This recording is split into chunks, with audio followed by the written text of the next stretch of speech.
We are recording. Good afternoon, everybody. This is the regularly scheduled meeting of the Sustainability and Renters' Rights Committee of the Seattle City Council. Today is Tuesday, May 25th, 2021, and the time is 2:01 p.m. I am the chair of the committee, Councilmember Kshama Sawant. Would the clerk, Ted Verdone from my office, please call the roll? Councilmember Sawant. Present. Councilmember Morales. Here. Councilmember Peterson. Here. Councilmember Lewis. Present. Councilmember Juarez. 4 present. Thank you, Ted. And I'll also share with members of the public and the committee that Councilmember Juarez has informed us that she would not be able to attend today and has been excused. In today's committee meeting, council members will discuss and hopefully vote on 3 renters' rights bills. First, we will discuss for possible vote the legislation from my office banning the school year evictions of school children, their families, and educators. As I've said in previous committee meetings, housing instability has devastating impact on the education, development, mental health of young people. The fact that children are evicted at all in a city with so much wealth is a damning indictment of capitalism. But at the very least, the city council has the power to stop children from being evicted during the school year and must absolutely use the ability to stop these school year evictions. And that is what this legislation will do. And as I've informed committee members and members of the public before, the Seattle Education Association's Representative Assembly voted on a resolution in support of this legislation, and that resolution passed with an overwhelming majority. This morning, Councilmember Peterson sent the committee 4 amendments to this bill. Each of those amendments will reduce the legislation scope, protecting fewer children from eviction and from having their education damaged. Unfortunately, I have to say Councilmember Peterson waited until this morning after the committee agenda was published to send out those amendments, so they are not on the agenda for the public to see. I just wanted to make sure the public is aware of that. Many times amendments come out late because there's no opportunity to develop them sooner just because of the way discussions go. However, in this case, this bill has been discussed in committee for over a month, and I have repeatedly asked all council members for several weeks, including at the city council briefing yesterday morning, to let my office know what amendments they are bringing so that we can make them available to members of the public, especially struggling renters, to review and comment on. While my office has been able to review these amendments this morning, I'm extremely concerned that Councilmember Peterson has effectively hidden them from the public by holding them until the last minute. I did post them to my council office blog and council office Facebook page this morning after we received them to try to make them as accessible as possible under the circumstances. Members of the public who are following along with this committee at home, who want to see the text of the amendments that Councilmember Peterson has proposed, you can go to seattle.gov and see those amendments in full. Next on the agenda, we will discuss for possible vote the legislation from both my office and Councilmember Morales' office, and co-sponsored by Councilmember Lewis, creating the right of first refusal so that landlords must offer their current renters a new lease before looking for a new tenant, unless there is a just cause, legally approved just cause not to do so. As I mentioned in the council briefing meeting yesterday, this bill is being jointly proposed by my office and Councilmember Morales' office as one united bill.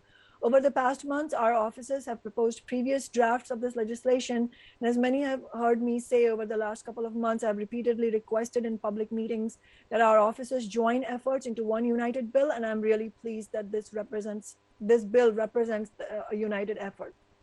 So I'm hoping that we are able to vote on this bill as well. This is a long time coming. We know that I know from my own office's experience that for the last 7.5 years, we've been wanting to close this loophole. I know previous council members who are no longer in office were interested in doing that. I know many community members and renters' rights organizations have been wanting to close this loophole. This draft of the legislation, this new draft of the legislation, establishes a right of first refusal for renters to sign a new lease so that their landlords cannot kick them out for no reason. 60 to 90 days before the end of the lease, a landlord would have to offer a new lease to the tenant or present a legally allowed what's called a just cause for refusing to do so. And the Seattle Department of Construction and Inspections is empowered to enforce that requirement. And I just wanted to make sure members of the public are following, because the term just cause can be quite misleading. When we say just cause, it means that the landlord has the right to bring eviction notices on a tenant only for approved causes, approved reasons, approved by law. And this law has been on the books for decades. And so when we talk about just causes, expanding the number of just causes is not what our goal is. Our goal is to make sure that we minimize the excuses that corporate landlords use to evict renters, evict their tenants. And therefore, what we want to make sure is here in this case, we want to close the loophole that allows corporate landlords and landlords in general to evict tenants that are on fixed term leases, like if you have a 6-month lease or 12-month lease. The goal is for renters to have the opportunity to be able to resolve any issues and get a new lease far in advance of the end of their old lease. If this bill is enforced well, renters should never need to have to defend themselves, to be forced to defend themselves in eviction court against an unjust end to their lease. Finally, we will discuss for possible vote legislation from Councilmember Morales' office, which I support and have co-sponsored, creating eviction defense for renters facing rental debts arising during the COVID emergency. Councilmember Morales will, of course, speak more to that item when we get to that point in the agenda. Today, as this committee meets, tens of thousands of Seattle renters are on the edge, facing the prospect of economic eviction as the rents resume their upward swing and gentrifying corporate landlords take advantage of every opportunity to exert their power over tenants in our city. All of us know friends and neighbors who have been pushed out of the city in recent years. That is why we urgently need to strengthen renters' rights. Just 2 months ago, our movement won a historic breakthrough with the council's approval of the right to counsel legislation, which is guaranteeing tenants legal representation when their landlord seeks to evict them. The right to counsel win was built on the foundation of other grassroots wins in our years-long movement to demand a full bill of rights for renters. That is how my office, organized renters, and community and labor organizations coming together have won many renters' rights over the last years, including the move-in fee cap and payment plan, a ban on landlords raising rents if they have housing code violations, which is also being called the Carl Hagelin law, named after the notorious landlord, easier voter registration for tenants, and last year's historic winter eviction ban. Each and every one of these took a fight and took building a movement of renters, activists, and socialists. As I noted 6 weeks ago in an op-ed in the South Seattle Emerald, renters must get organized to win just cause and other protections against eviction. I'm glad to report that as of this morning, 685 community members have signed our community petition to City Council demanding action to secure the rights of term lease renters, which is now the unified bill that Councilmember Morales and I are jointly prime sponsoring, and which Councilmember Lewis has agreed to co-sponsor, which I warmly welcome.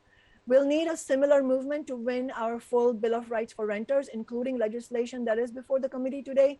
Let's be clear that while all these bills address different parts of Seattle's municipal code, they are all pointed in the same direction, putting renters' rights before the profit-seeking interests of mainly corporate landlords and prioritizing housing stability over gentrification. In general, it's along the lines of putting people before profit. Let's also be clear that these bills are not meant as fixes to patch over temporary challenges that have emerged during COVID.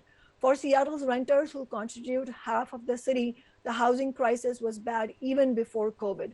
Locally, before COVID, 46% of Seattle renters were officially what are called rent burden, paying more than 30% of their income in rent, and more than 1 out of every 5 renters were severely rent burdened, meaning they were paying more than half of their income in monthly rent.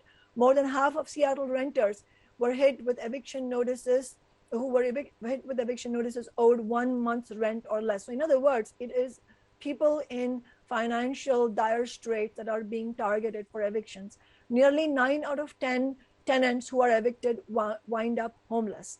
And we know that the entire eviction system is fundamentally racist. Evictions fall disproportionately on women, on people of color, with Black renters 3 times more likely to be served with an eviction notice compared to other renters, according to data from the Housing Justice Project. As Seattle's residents begin to recover from the pandemic and recession, they are experiencing landlords once again raising rates well above the rate of inflation. The industry analysis firm apartmentlist.com found that between January and April 2021, rents across the board in Seattle for apartments of all sizes increased by 9%, an annualized rate of more than 40%, putting rents on track to more than rebound in a very few months from the temporary 2020 drop and to continue soaring at pre-pandemic crisis levels. The real estate investment consulting firm Mashvisor notes, for the landlords in 2021, quote, Seattle real estate investors are continuing to enjoy a good return on investment on rental properties. Although affordability continues to be an issue for local residents, it does have a positive aspect for Seattle real estate investors. Owning a rental property in Seattle does mean high demand, which translates into good occupancy rates and cash flows. In other words, they're openly acknowledging that the interests of the real estate investors, the very rich, are not in line with the interests of renters. This corporate landlord profit-seeking practice that is part and parcel of the for-profit housing market is what is driving displacement of Seattle renters. Today, with these bills, we hope to stabilize housing by protecting school children, their families, and educators from school year evictions, by ensuring that people in term leases have a fair opportunity to renew their leases and stay in their homes, and that renters who have lost income due to COVID won't find themselves evicted.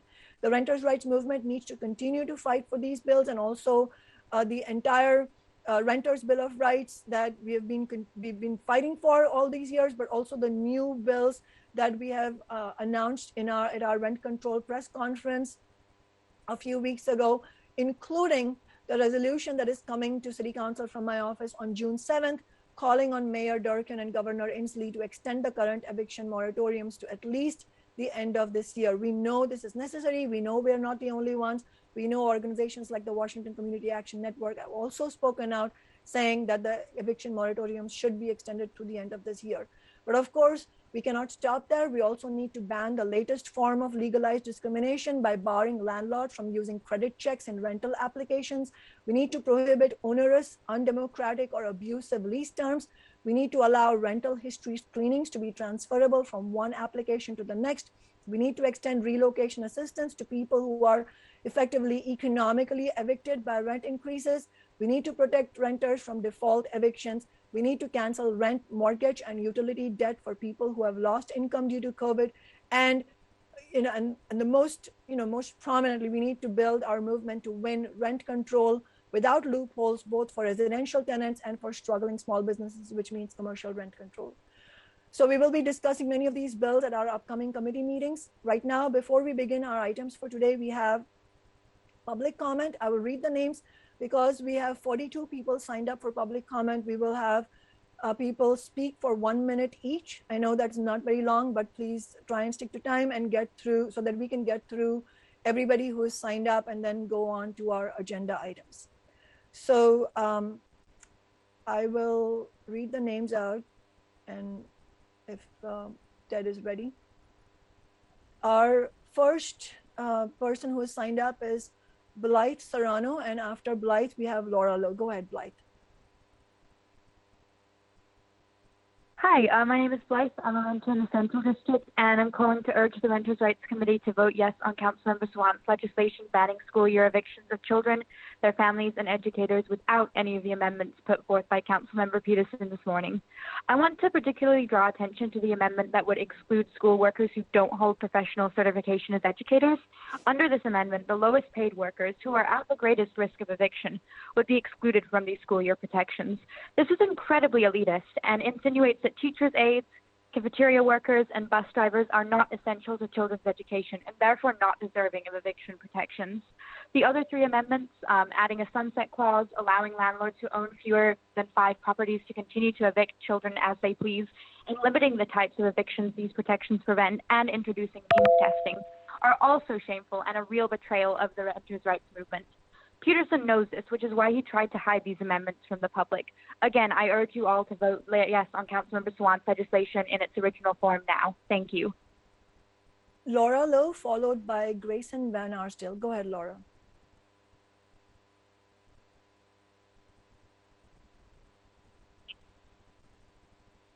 Hi, my name is Laura Lowe, and I'm the founder of Share the City's Action Fund. We're part of the Stay House, Stay Healthy Coalition. We support Councilmember Morales and Councilmember Sawant's incredible advocacy for tenants that is long overdue in Seattle.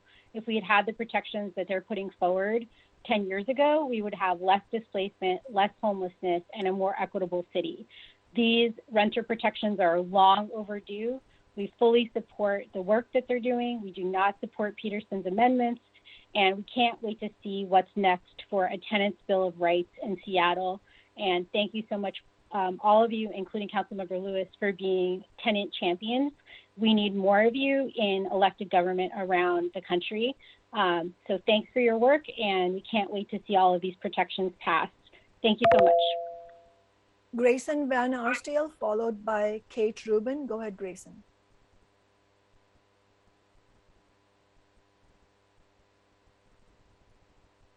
Hi, I'm Grayson. I'm a renter in D3 speaking in support of Councilmember Sawant's legislation banning evictions of school children and educators during the school year. I'm also the son of two educators who needed this legislation 20 years ago, not just for me and my siblings, but for their students. School year evictions are hugely burdensome for students and their families and have academic repercussions that follow students their whole lives. I also want to say that the four amendments from Councilmember Peterson are completely Machiavellian. If these amendments were to be added, the legislation would be unable to protect the very people who need it most, and it would sunset in 18 months. This is part of a really weird pattern from Peterson on progressive legislation, where instead of just voting no, he introduces poisonous amendments. Like, we see you, dude. This pro-eviction maneuvering is not slick or clever. These amendments are transparently cruel and anti-renter, and if Peterson won't retract them, the rest of the committee should vote them down harshly.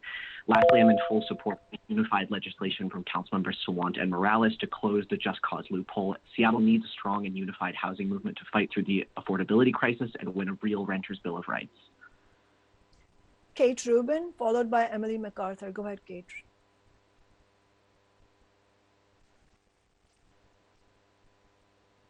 Good afternoon. My name is Kate Rubin. I'm the Executive Director of Be Seattle. I'm calling in support of CV 120077, the Sound Home Defense, sponsored by Councilmember Morales and developed with the Stay House, Stay Healthy Coalition. This defense is absolutely vital to keeping renters who have faced hardship during the pandemic housed after the end of the eviction moratorium. The renter protections recently passed by the state legislature do nothing to require that landlords work with their tenants to obtain rental assistance instead of evicting. Renters need more time to get caught up.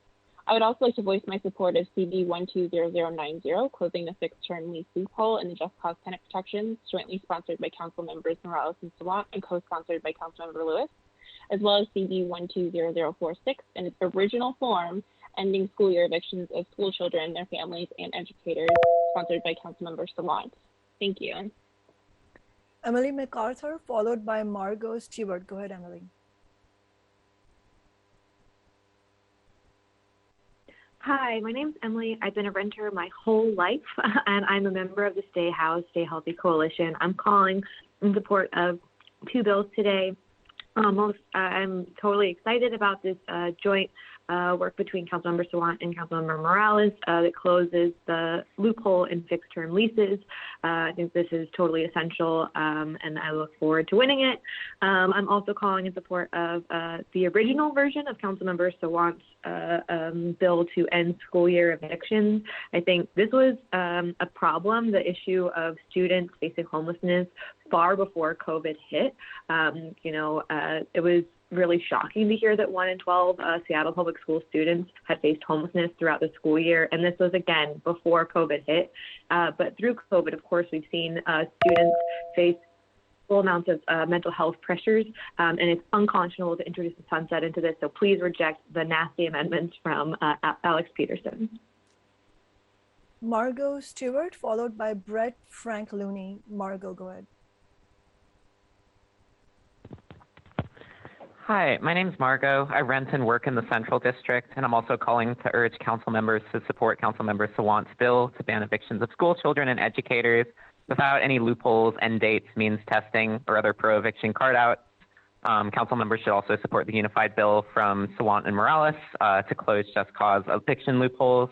Well, the eviction moratorium is ending next month. You know, COVID and the economic crisis are not just ending magically, and neither is the housing crisis that's predated this pandemic by some years. And so I think these anti-renter amendments put forward by Councilmember Peterson are all shameful, you know, in particular dividing educators by certification, implying all school workers are not essential for teaching and caring for students throughout the school year, and any sort of means testing or affirmation of poverty for families that are already unable to pay rent. You know, this bill is looking to mitigate the traumatic effects of evictions on children. And so any measure designed to allow these evictions some of the time fundamentally undermines that. So we need this. We need a full renters bill of right with measures like rent control, and we need a movement of renters and workers to win that. Thank you. Next is Brett Frank Looney, followed by Corey Brewer. Go ahead, Brett. My name is Brett Frank Looney. I'm a third-generation minority housing provider. I'm providing comments to ask the council to better engage small housing providers in the development of policies like the ones before you today. I've recently been able to meet with some of the co-sponsors of this legislation. I reached out after seeing these recent proposals, and I'm not aware of any outreach that was done with small housing providers before these drafts were introduced. It is important that the council has all stakeholders at the table before passing such sweeping housing measures. We would like to collaborate in creating solutions that increase housing access for all, but often feel like attempts to harness the power of large landlords often impacts the family-run or small providers that are still operating in Seattle. I've heard council members refer to the proposal before you as an end-of-lease loophole. That's a misnomer. We're talking about contracts that each party enters into knowing there will be an expiration, the option for extension desired by both parties. Additionally, the state just passed robust just cause protection for tenants. It be approved that bill to be implemented, and there's desire to expand the city's just cause protections. Both bills before you today have passed will only continue to decrease the supply of quality affordable housing in Seattle. I'm encouraging a no vote or at least a delay on the bills at hand today. Thank you. Corey Brewer, followed by Angie Gerald. Go ahead, Corey. Hi, thanks. I've spoken to you all before about the alarming rates at which single-family houses or rental houses are disappearing from Seattle. We saw a 48% increase in 2020 compared to 2019. And these are not corporate landlords that we're talking about. This leads directly to displacement, instability, and gentrification. I'm concerned today about your lack of awareness regarding Washington State House Bill 1236, which passed earlier this month, granting just cause protection to tenancies statewide. An additional layer in Seattle would be redundant and confusing. Speaking as a concerned citizen, isn't it interesting that the very people you're trying to help with the school year proposal, families with children, are the very people you're hurting with this legislation by pushing single-family rental houses out of the rental market? There are long-term shortage issues that you need to consider. I'm asking you to delay any vote on these measures today so that you can properly engage all stakeholders. We need at least a full-day housing summit with the entire city council, and every stakeholder is owed a seat at that table. I believe we all share a common goal for a thriving housing community in Seattle, and we need to collaborate towards effective solutions. Thank you. Angie Gerald, followed by Charlotte Thistle. Go ahead, Angie. My name is Angie, and I'm a small housing provider in the Ballard-Finney area. I'm calling to ask that this committee postpone voting on any landlord-tenant legislation. In the past 5 years, you have created a tsunami of new regulations without any framework for including small landlords in the process. Your policies are creating big advantages for deep-pocketed corporate investors and many unintended impacts for renters. City Council is actively stoking a more expensive and restrictive rental housing market while excluding a major stakeholder, small local housing providers. The early impacts of city legislation were noted in the 2018 rental housing study. Council has fully ignored the primary recommendations of that report with no follow-up outreach or analysis. I rewatched video of the 2018 council meeting, and council's focus was almost entirely on how to disregard the comments of more than 4,000 small providers, none of whom have been invited to any meetings then or since. To improve conditions for renters, you need to collaborate with people who provide housing. You need regular reporting on the impacts of your legislation. Thank you. Charlotte Thistle, followed by Hannah Swoboda. Go ahead, Charlotte.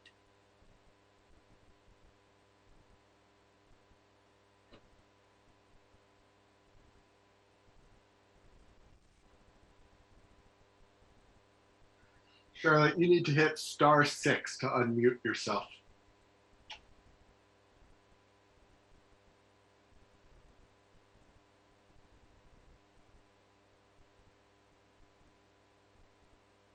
You're still showing up as muted in the Zoom list, so you still need to hit *6.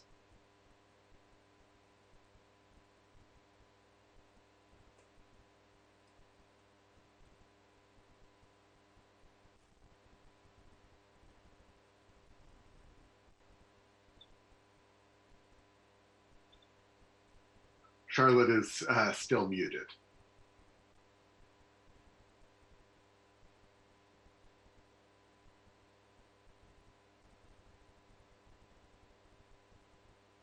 Maybe we should, just in the interest of time, go to Hannah Swoboda. We'll come back to Charlotte. Hannah will be followed by Matthew Smith. Go ahead, Hannah. Awesome. Hi, my name's Hannah Swoboda, and I'm a renter in District 3. I'm calling in to urge out all council members to vote yes on several urgently needed pieces of renters' rights legislation. First, the bill brought forward by council members Sawant and Morales to close the fixed-term lease loophole in Seattle's just cause protections for renters against evictions. Second, Councilmember Sawant's bill banning evictions of families with school-aged children and their educators and school staff. And finally, the bill from Councilmember Morales, co-sponsored by Councilmember Sawant, to defend renters who are facing debt from evictions. Unfortunately, as several others said, just this morning, Councilmember Peterson brought forward 4 amendments which would seriously weaken the legislation banning those evictions of school children and staff.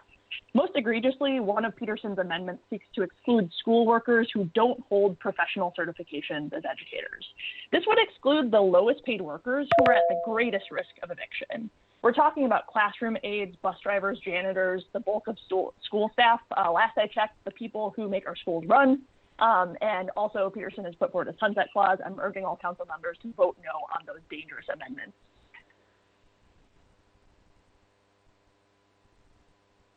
We have, should we try Charlotte? Are you able to unmute?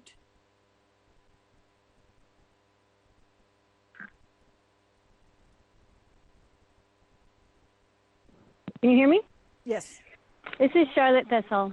In the last 5 years, housing providers in Seattle have been impacted by no less than 15 significant pieces of new legislation. In our group, Seattle Grassroots Landlords, we have a family with children who can't pay the mortgage on a house they own because the tenant has stopped paying rent. And we have data showing a 48% increase in the sale of rental properties in Seattle belonging to small housing providers like this family in the last year due to similar circumstances. Yet housing providers have been excluded from the political process. This meeting is a perfect example. There are 3 pieces of profoundly significant legislation on the docket with only 1 minute for us to speak on all 3. We have meetings scheduled with committee members this week and next to share stories, data, and legal opinions, and we call for the votes on all 3 of these proposals to be delayed at least 30 days so we can engage in the democratic process, and for each item to be considered at a separate meeting to allow thorough public discussion on each issue. To do otherwise is undemocratic. Thank you. We have Matthew Smith next, followed by Jeffrey Flogel. Go ahead, Matthew.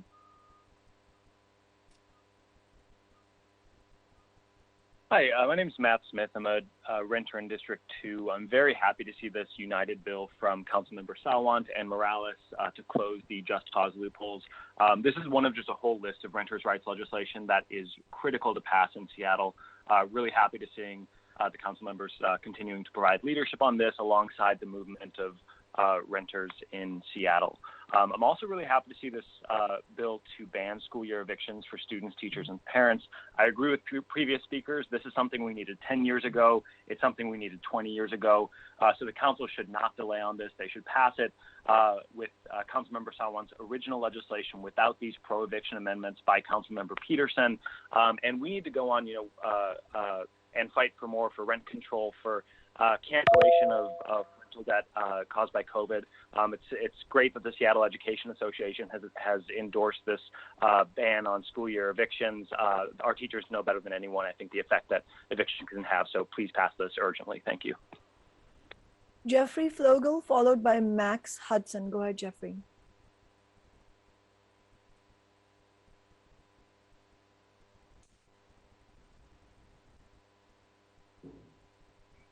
Jeffrey, you are still muted. You should hit *6 to unmute yourself. There we go. Sorry about that. Okay. My name is Jeffrey Flogel. I'm a voter and resident of Seattle District 3 and a small housing provider. I'm speaking about proposed legislation CB 120090. First, I want to point out that no one wants to evict tenants. It's time-consuming, costly, and it disrupts both us and the lives of our tenants. Landlords simply want tenants to pay on time and respect the property. Limiting a landlord to ending a tenancy only by just cause eviction will lead to more just cause evictions. Think about that for a moment. This legislation removes all motivation to work with tenants to resolve disputes, and yes, tell them that the lease may not be renewed if the situation doesn't improve. Landlords will simply move to evict under just cause, and with no point in waiting for the end of the lease, they'll do it much sooner than they do now. Those of us in the industry know that problem tenants are practically in constant violation of their leases for one reason or another, so it's not hard to do that. It's hard to imagine how more and earlier evictions are good outcomes for anyone, tenants, landlords, or the city. I ask the committee to delay voting until all stakeholders, including landlords, are brought to the table for more than 1 minute at a time. Thank you. We have Max Hudson followed by Sonia Ponath. Go ahead, Max.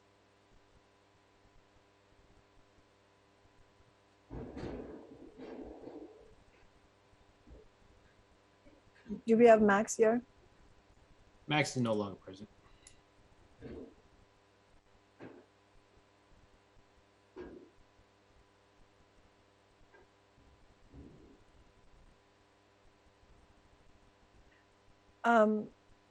Oh, Max and Sonia are shown as not present. So we'll go ahead with Mindy Lee followed by Leslie Hogue. Go ahead, Mindy.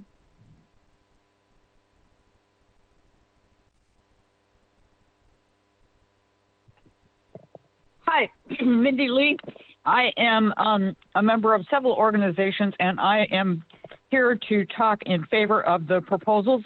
I was at a mayoral candidate forum the other day, and they asked all the people that were there where they lived. And when they got to the President Gonzalez, she looked really sad because at this time she doesn't really have a place to live. And I thought that was a really good example of what it's like to be in the situation where you have to move. And you may have been in that same place for a long time, and kids that are in school will have to move. It's a really difficult thing to do. And I understand what these small renter organizations are talking about having a meeting so we can all discuss it. But we've only got 30 days left. And in 30 days, I just don't think any more meetings to come up with a resolution is going to happen. We need to do something about it now. So I'm in support of these bills. Thank you. We have Leslie Hogue followed by Max Savishinsky. Go ahead, Leslie.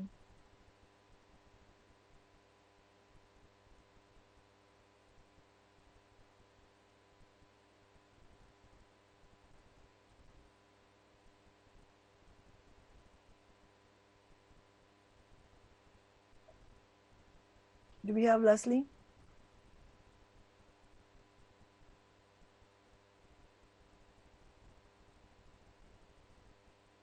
She was available, but she.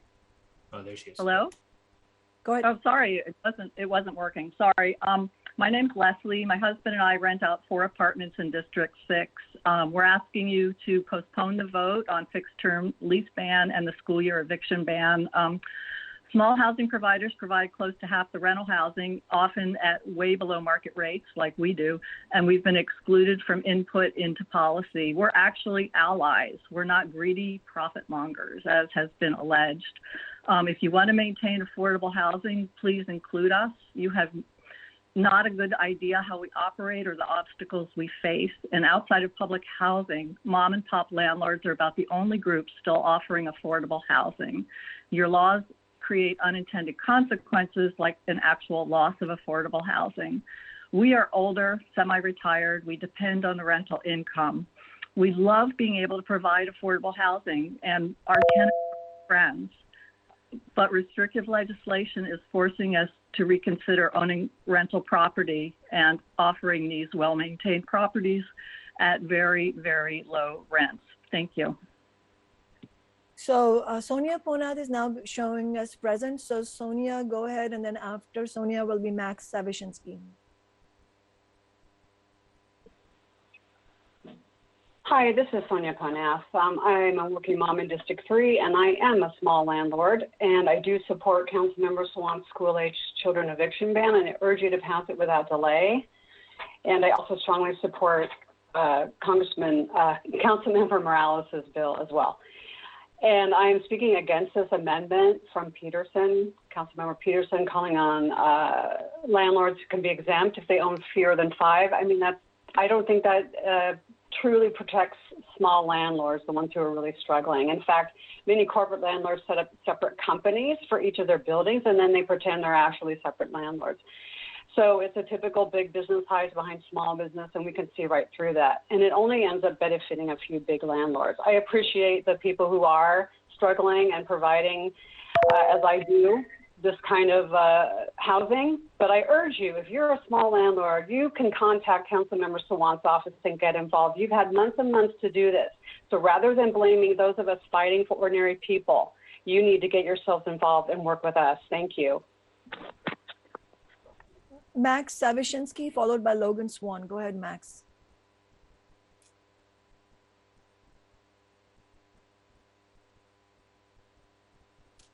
Hello, thank you, Chair Sawant and members of the committee. My name is Dr. Max Savishinsky. I'm the Executive Director of Washington Physicians for Social Responsibility and Advocacy Organization, representing hundreds of health professionals all across our state who urge you to protect public health by closing the fixed-term lease loophole and supporting the Sound at Home defense legislation. Our members see the downstream health impacts of economic insecurity, housing instability, and homelessness every day in clinics and hospitals all across our state, and many of our members work on the front lines of the COVID-19 pandemic. They are deeply concerned about the public health consequences that will follow the end of the eviction moratorium if comprehensive tenant protections are not enacted right now. Housing insecurity and the threat of evictions are serious threats to renters' ability to pay medical bills, afford medications, and bear the cost of critical life-saving emergency care. It's easy for anyone to imagine the severe mental health impacts that directly and all too commonly result from the specter of financial hardship, eviction, and homelessness. A wave of evictions would not only threaten the health of the thousands of Seattle renters who are on the precipice of homelessness, but also stymie public health efforts to control the spread of COVID. We know from recent research that there is a direct connection between increased evictions and increased coronavirus cases and community spread. Closing the fixed lease. Sorry, Max, please send us your full comment. We would absolutely want to hear from your organization. Please email it to us. We have Logan Swan, followed by Tran Larson. Go ahead, Logan.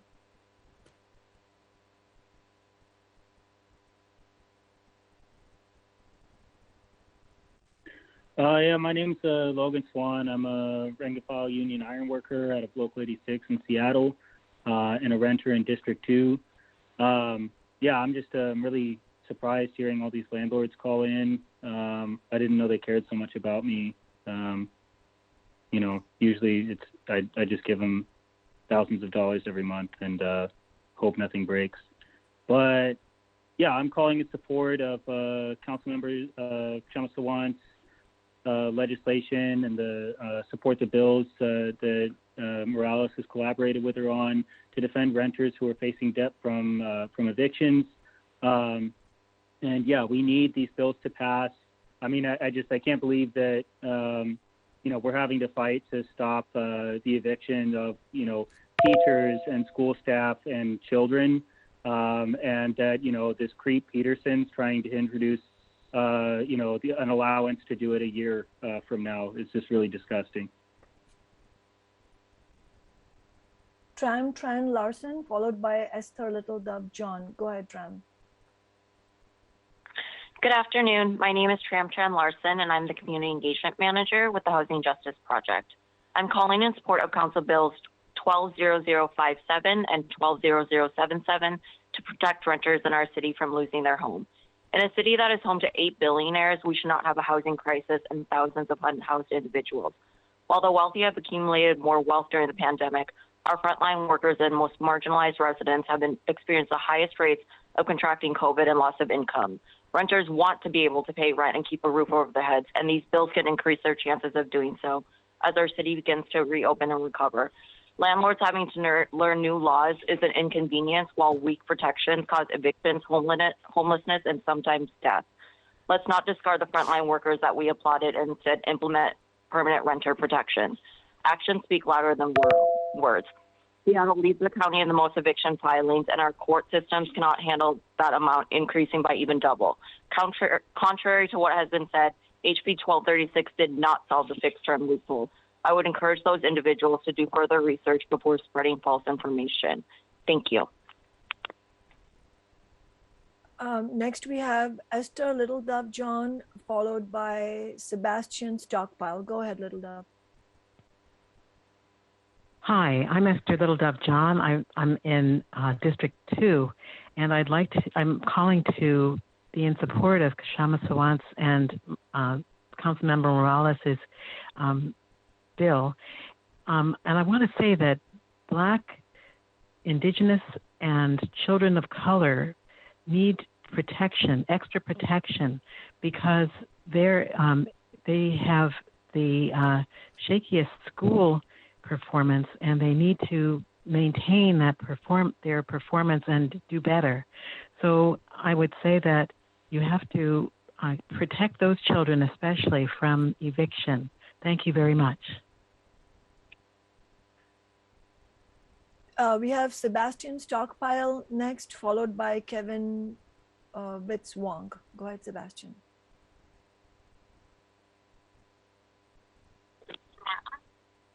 Good afternoon. My name is Sebastian Stockpile, and I'm a staff attorney with the Housing Justice Project.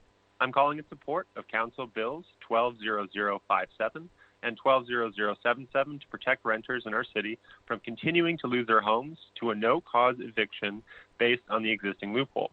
Seattle is home to continual economic growth and should not have the dearth of affordable housing and the housing crisis with thousands of unhoused individuals that it currently faces. Throughout the pandemic, marginalized renters have experienced the highest rates of contracting COVID and loss of income and even loss of housing. While some protections, such as the statewide and Seattle-specific moratoria, provided some temporary protections for renters, they are going to expire, and there's no cancellation or forgiveness of rent. An already terrible housing crisis in Seattle is set to become exponentially worse, especially without these sorts of additional renter protections. Recovery of renter health in Seattle is not going to be immediate, but Council Bills 120057 and 120077 provide renters with long-needed, important protections that increase the likelihood that they can continue to pay rent and stay housed. I encourage this entire committee to support and recommend passage of these bills as drafted to the Seattle City Council. We need renter protections that go hand in hand with the right to counsel and give renters and their attorneys who represent them a fighting chance to keep renters housed in Seattle. Thank you. We have Kevin Witz Wong next, followed by Jordan Quinn. And I just wanted to say, just in reference to one of the previous speakers, that it's totally fine and correct for speakers to be passionate about social justice, but let's just refrain from using any personal name calling to any of the elected officials. I would appreciate that. Thank you. Go ahead, Kevin. Thanks. Can you hear me? Yes. Great. Thanks. So I'm a renter and a member of the Seattle Education Association, which voted overwhelmingly in support of evictions for students and teachers. And as an educator, it is clear to see how students who had to move unexpectedly during the pandemic struggled the hardest. Academically, your mental and physical health are shocked by such an event as losing the roof over your head. And council members know that families of color are evicted at much higher rates in Seattle, and that 9 out of 10 evictions result in homelessness. This is all to say that the 4 amendments that were introduced this morning by Councilmember Peterson are a late poison pill, which is a very cynical move that flies in the face of the spirit of this legislation. These amendments should be voted down as they exclude uncertified educators. Why make teachers a protected class and leave nearly every one of their coworkers vulnerable? And also, this talk of stakeholders is really something. The public comment during council meetings happens in the middle of the day when workers are working. And is there a stakeholder more impacted by evictions than working renters who have faced disproportionate economic hardship this past year? I really don't think so. So landlord income and Jordan Quinn, followed by Daniel Kavanaugh. Go ahead, Jordan.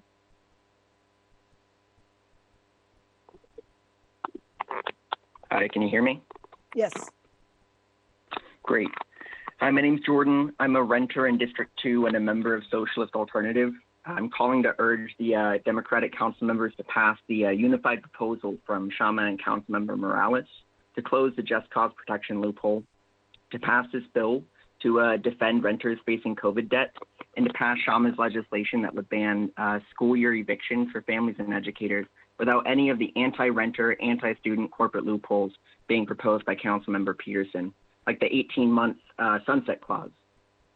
Corporate landlords are already gearing up for an eviction tsunami once the eviction moratoriums end. And some landlord lobbyists here today in the public comments even made similar threats if these protections pass here. And this is because the private housing market requires evicting working families to defend their profits, but the council doesn't have to let these bullies kick us out. Please pass this legislation without any of these corporate loopholes. Thanks. Daniel Kavanaugh, followed by Michelle Omart. Go ahead, Daniel. Hey, my name is Dan. I'm a member of Socialist Alternative and a renter in the CD. I want to strongly support the United Just Cause bill put forward by Council Members Sawant and Morales and the bill protecting school children. We need a tenant's bill of rights, as Sawant's office has fought for over years. And to the small landlords calling in, the culprits of evictions are overwhelmingly corporate landlords. So if you wouldn't evict school children or teachers during the school year, you shouldn't be concerned about this bill. You should join our movement to defend your neighbors against these corporations. Watering down or delays would mean families being put out on the street. That's not acceptable. But that would also be the same product of Peterson's shameful pro-eviction amendments. One of them exempts non-teaching staff, for example, cleaning staff who have risked their health during COVID, giving kids a safe learning environment. Apparently, Peterson wants these essential workers and their families to be put out on the street. Another creates a major loophole allowing corporations to skirt the ban if they set up shell companies, posing as small landlords. So reject these disgusting pro-eviction amendments from Pro-Eviction Peterson. Michelle Omart, followed by James Satterberg.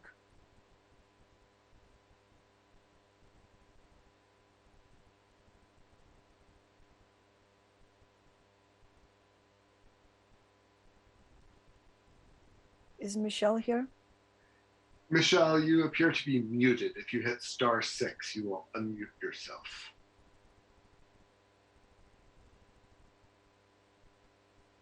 Hello? We can hear you. Hello?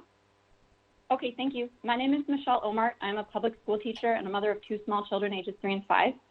I'm calling to say that I oppose this legislation to end fixed-term leases and ban evictions during the school year. These policies have the power to devastate small housing providers.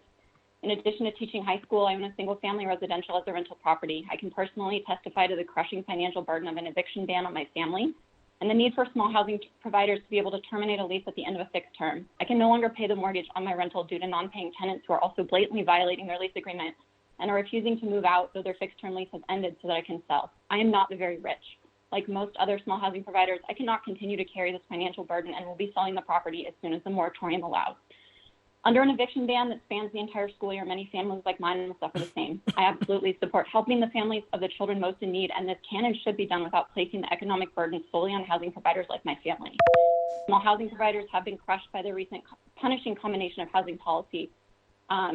This policy follows a pattern of city councils, which is creating short-sighted policy without considering its unintended consequences. Thank you. James Satterberg, followed by Katie Wilson. Go ahead, James.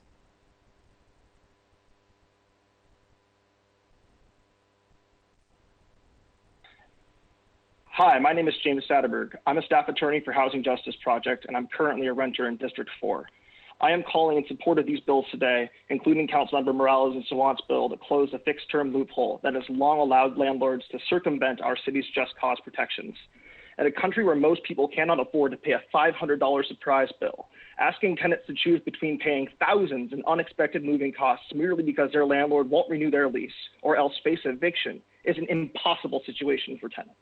It makes it incredibly difficult for our organization to do our part to keep Seattle residents housed. Throughout the pandemic, I have seen landlords use no-cause bases for evictions such as this as a workaround to evict tenants for what would otherwise be unlawful reasons. In the same way, this loophole puts tenants at great risk of displacement and homelessness by placing them outside the scope of our city's just cause protections.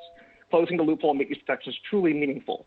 I also support the sound at home defense to protect renters from losing their housing as our city begins to recover. Without these bills, many of our neighbors will suffer severe harm for no good reason. I urge this committee to pass both of these bills and reject the proposed amendments. Thank you.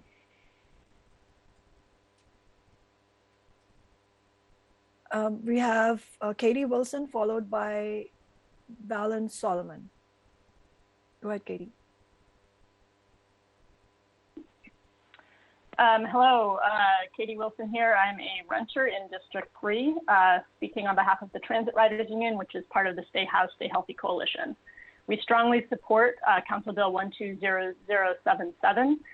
Passing this legislation will help to ensure that landlords work with their renters to access the available rental assistance programs instead of evicting them over pandemic rental debt. We also strongly support the legislation to close the lease loophole and provide just cause protections to all renters, jointly sponsored by Councilmembers Morales and Sawant and co-sponsored by Councilmember Lewis.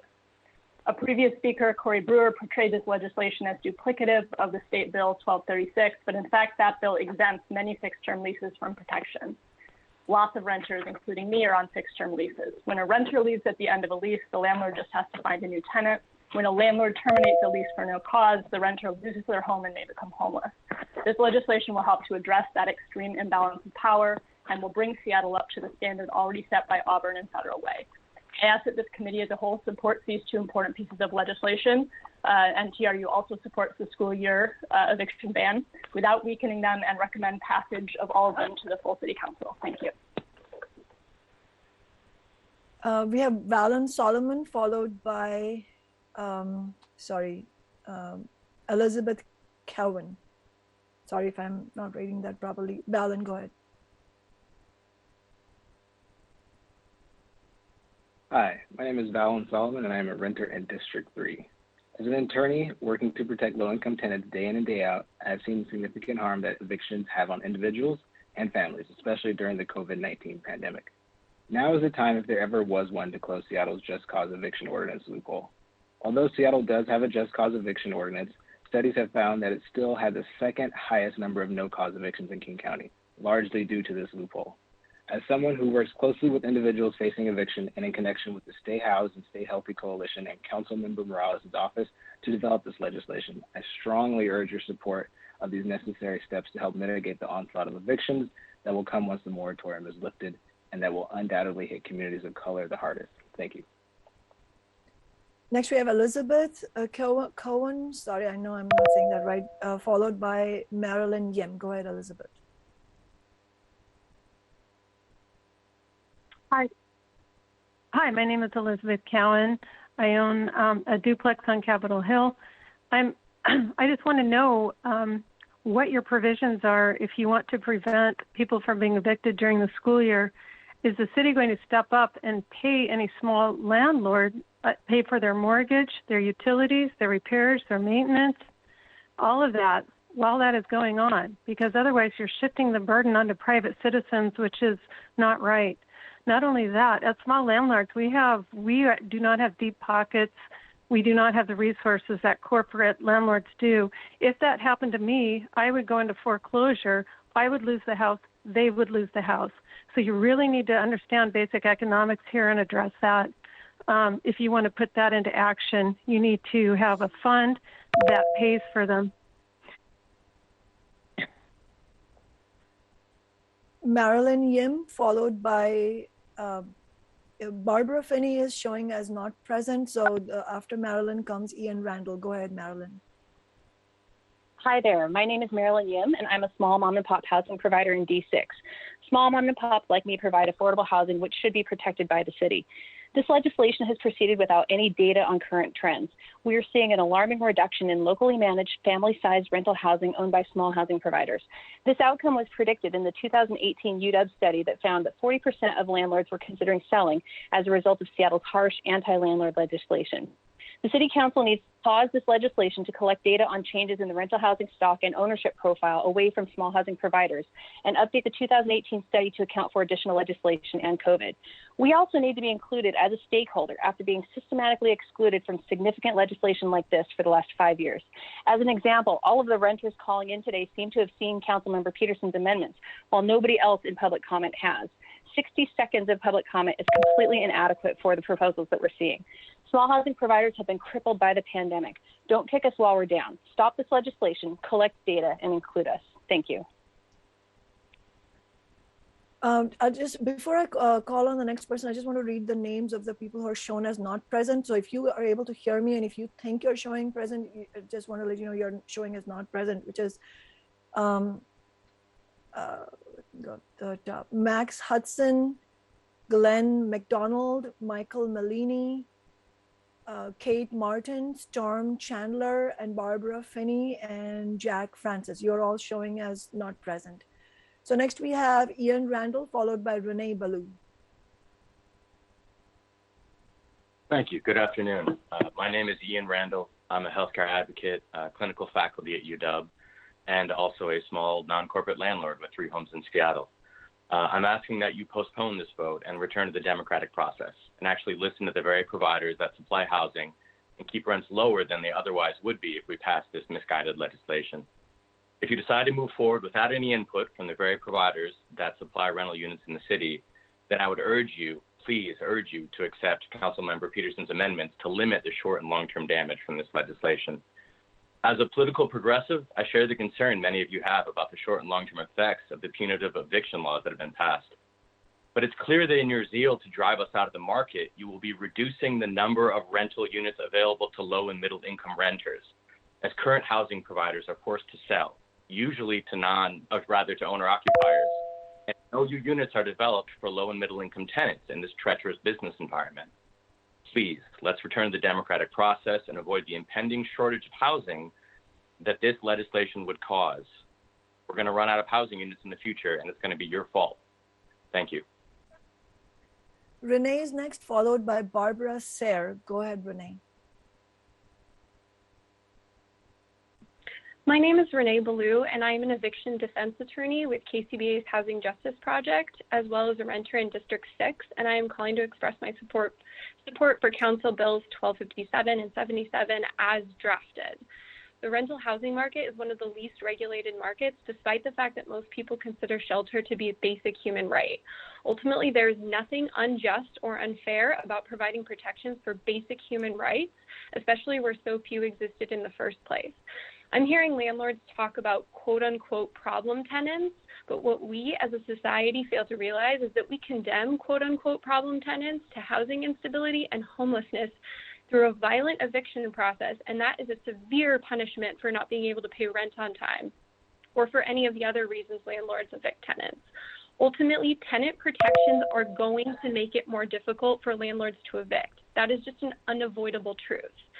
I have said it multiple times, and I will say it forever until I see it translated into policy. The property rights of the landlord should not usurp the human rights of the tenant. Thank you. Barbara Sayre, followed by Chris Hill. Go ahead, Barbara.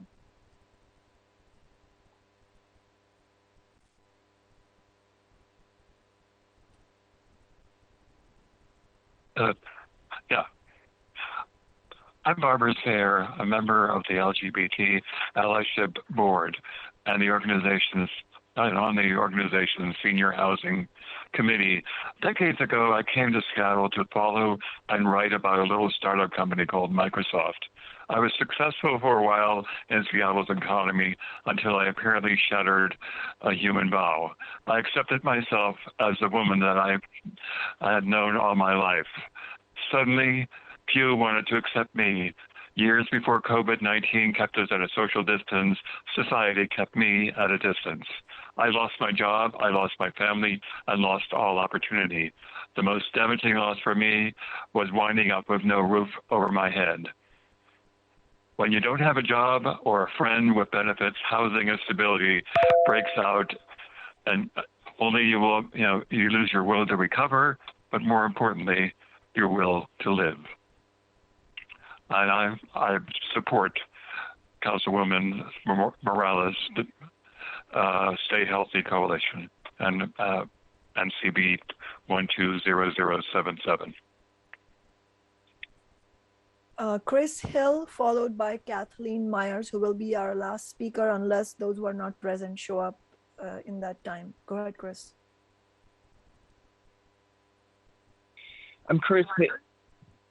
I'm Chris Hill, a child music educator from Sammamish. I urge you all to support no evictions for school children, families, and school workers. Alex Peterson's Amendment 4 is especially bad out of the amendments. It undercuts the whole point of the help provided by this legislation by making it about no-fault evictions such as renovations, and then or making the tenants sign a declaration of poverty when we're talking about the children being protected, not the adults. That takes the focus away. I was once awarded Big Brother of the Year in 2001 by Bellingham Big Brothers Big Sisters. Did a lot of behind-the-scenes work advocating for a young Native American boy in the education system. He's now an adult, married, and found full-time work. If, however, he had become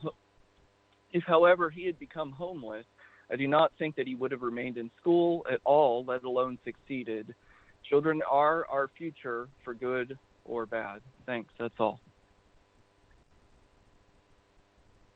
Kathleen Myers, go ahead.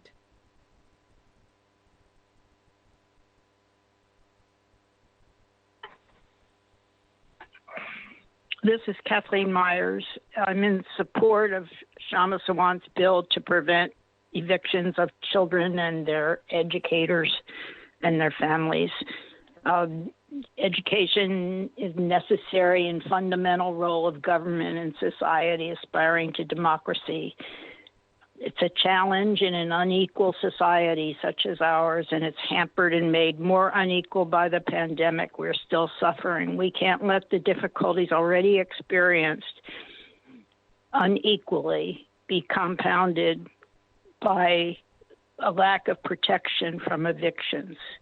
Don't let the education of the least advantaged be sacrificed or further challenged. I support the bill to protect. Thank you, and thank you to all who spoke in today's public comment period. I really appreciate council members allowing me that time so that we could cover all speakers, even though it was just 1 minute for each. I want to reiterate that my council office has been and always is open to meet with landlords. And in fact, we've met with and been in touch with a number of landlords in recent years, including at least one of the landlords who spoke in public comment and said that we have not been meeting. So that's not actually a fact. And as a matter of fact, my office has solicited feedback from small landlords in developing the various legislation over the many years, including the legislation before the committee today. Some of the people who testified and also have written to us are truly small landlords that are struggling, and I really appreciate Sonia from public comment saying that small landlords who are struggling should actually get involved in the momentum that we're trying to build for renters' rights and for people who are struggling to pay mortgage in the post-COVID era. But some who called in and who said they're a small landlord, they're not actually small landlords. Like one of the people who called in is a Windermere real estate vice president. I don't think by any reasonable definition that can be considered a small landlord. Windermere is a major real estate corporation. So we need to be clear that the crisis facing renters demands actions.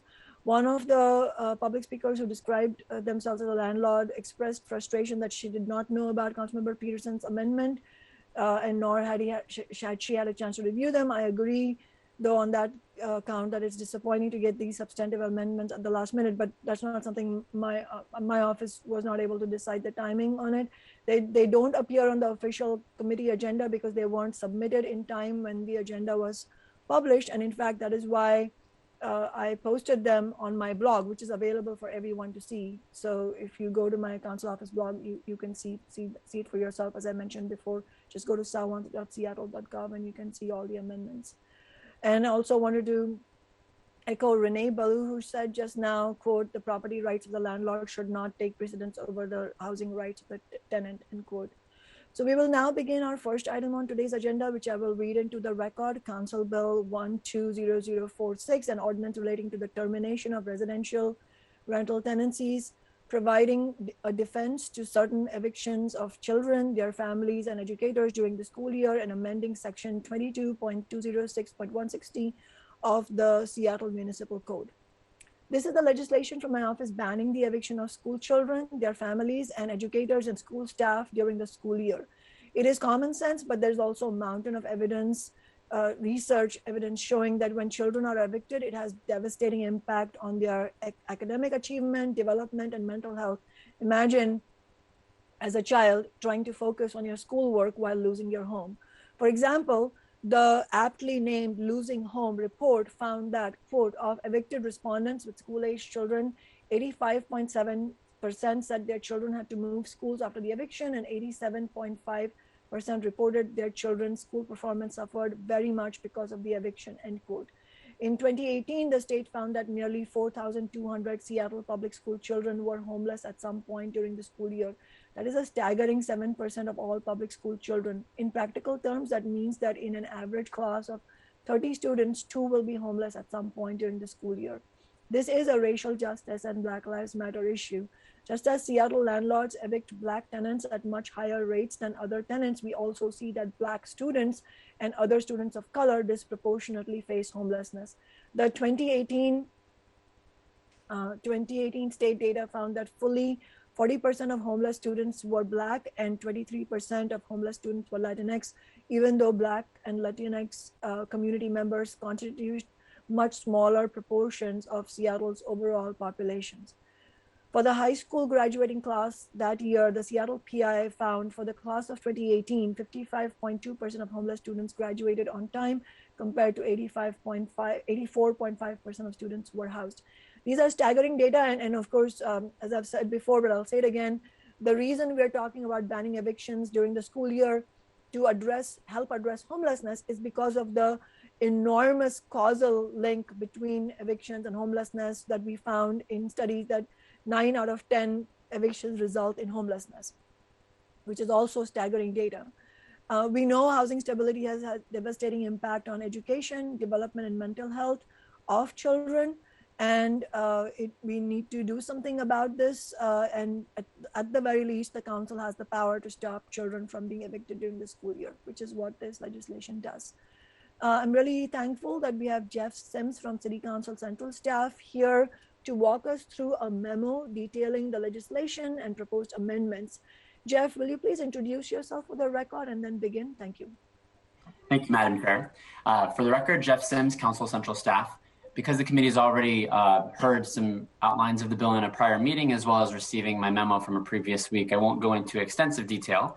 And I will, at the end, try to briefly describe the provisions in each of the 4 proposed amendments.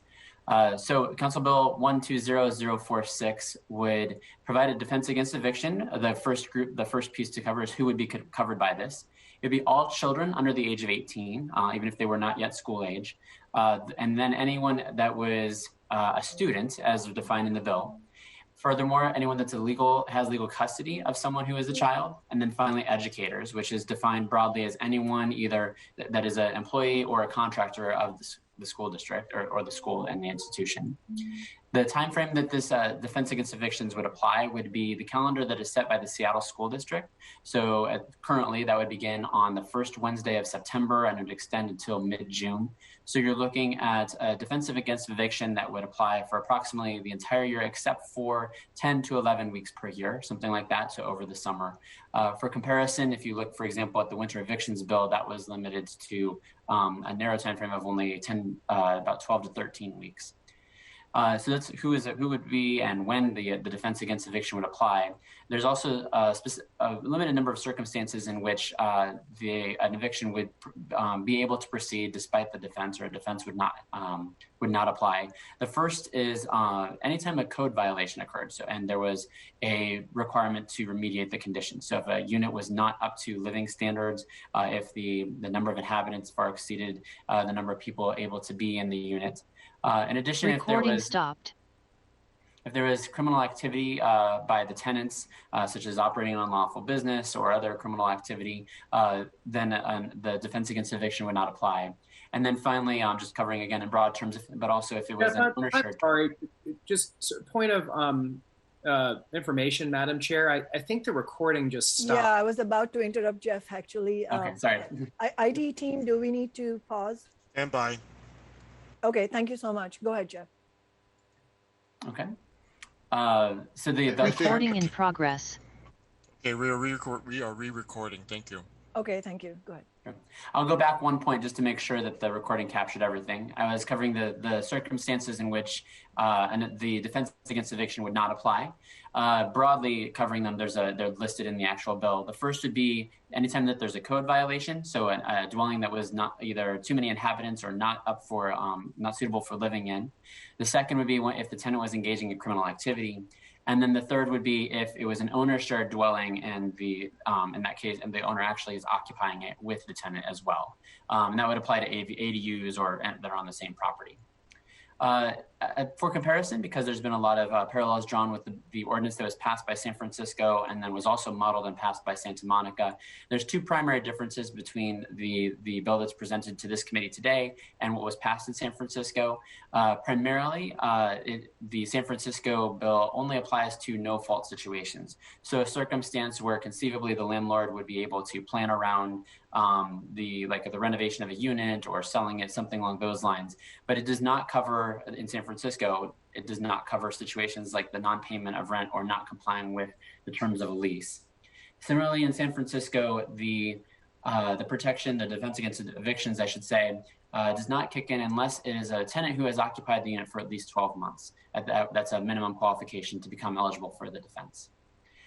So that broadly, as the committee already knows, the components of this and the provisions of this bill.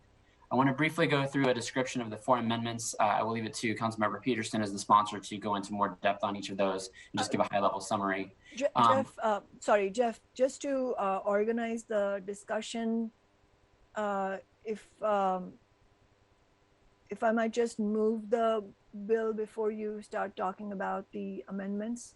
Absolutely, Madam Chair. Thank you. I move Council Bill 120046 for a vote. Second. Thank you. Go ahead, Jeff. Okay, thank you. So briefly, in the four amendments, first one would establish a time limit so that 18 months after the effective date of the ordinance, it would the defense against eviction would no longer apply. So it's essentially action would have to be taken to restore it at that point. The second would narrow the definition of educators to align with what is in the Washington Regulatory Code, similar to the definition of a teacher or a classroom instruction. The amendment would use the phrasing, a person who holds a professional certification and is employed in a position for which such certificate is required, whose primary duty is the daily educational instruction of students.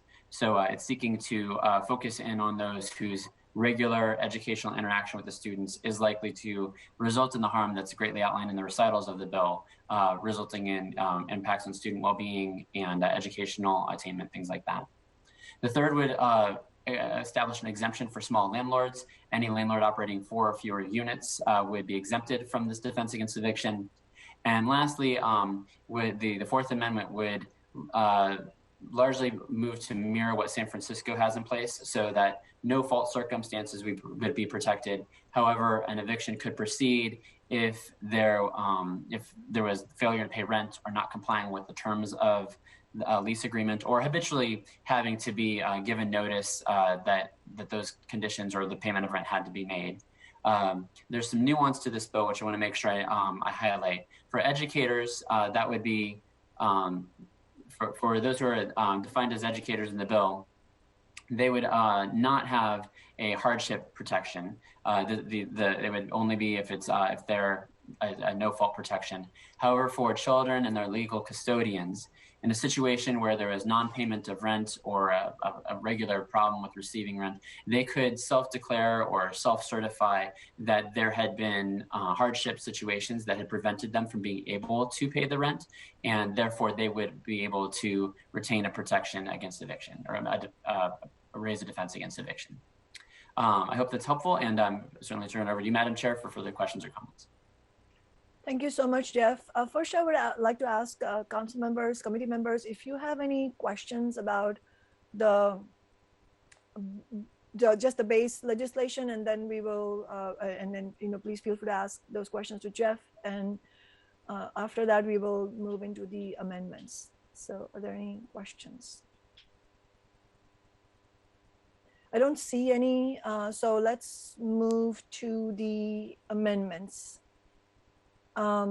So amendment 1, I mean, all the amendments are from Councilor Peterson. The first amendment is about the 18-month sunset. So I will hand it over to you, Councilmember Peterson, to talk about it.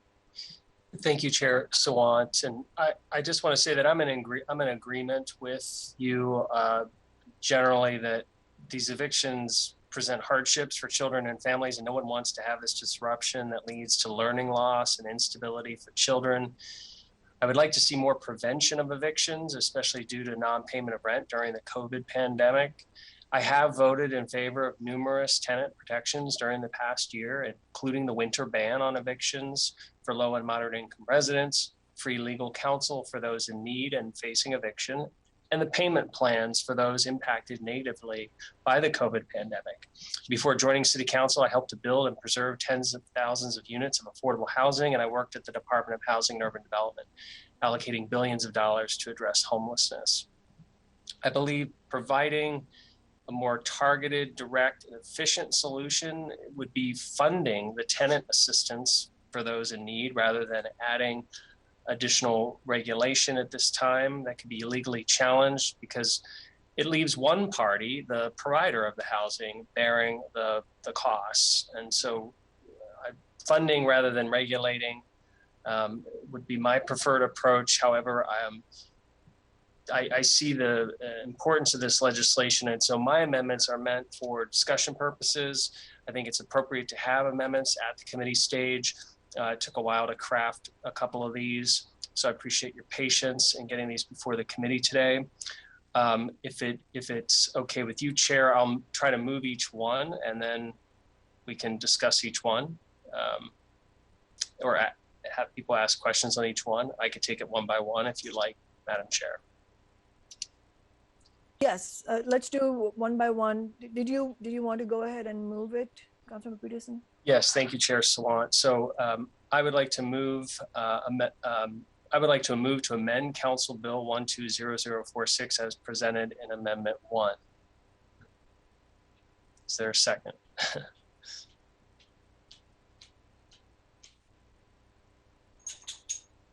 Second. Thank you. And so I feel Jeff Sims described it very well. Happy to answer questions or direct your questions to Jeff. Council members, I have some comments, but I'll wait for other committee members to speak.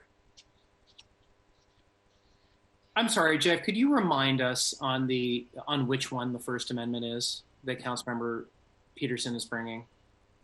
Certainly, Councilmember, this would impose an 18-month limit after the date of enactment. So 18 months after it going into effect, the defense against eviction would end. All right, thank you. I don't have any questions.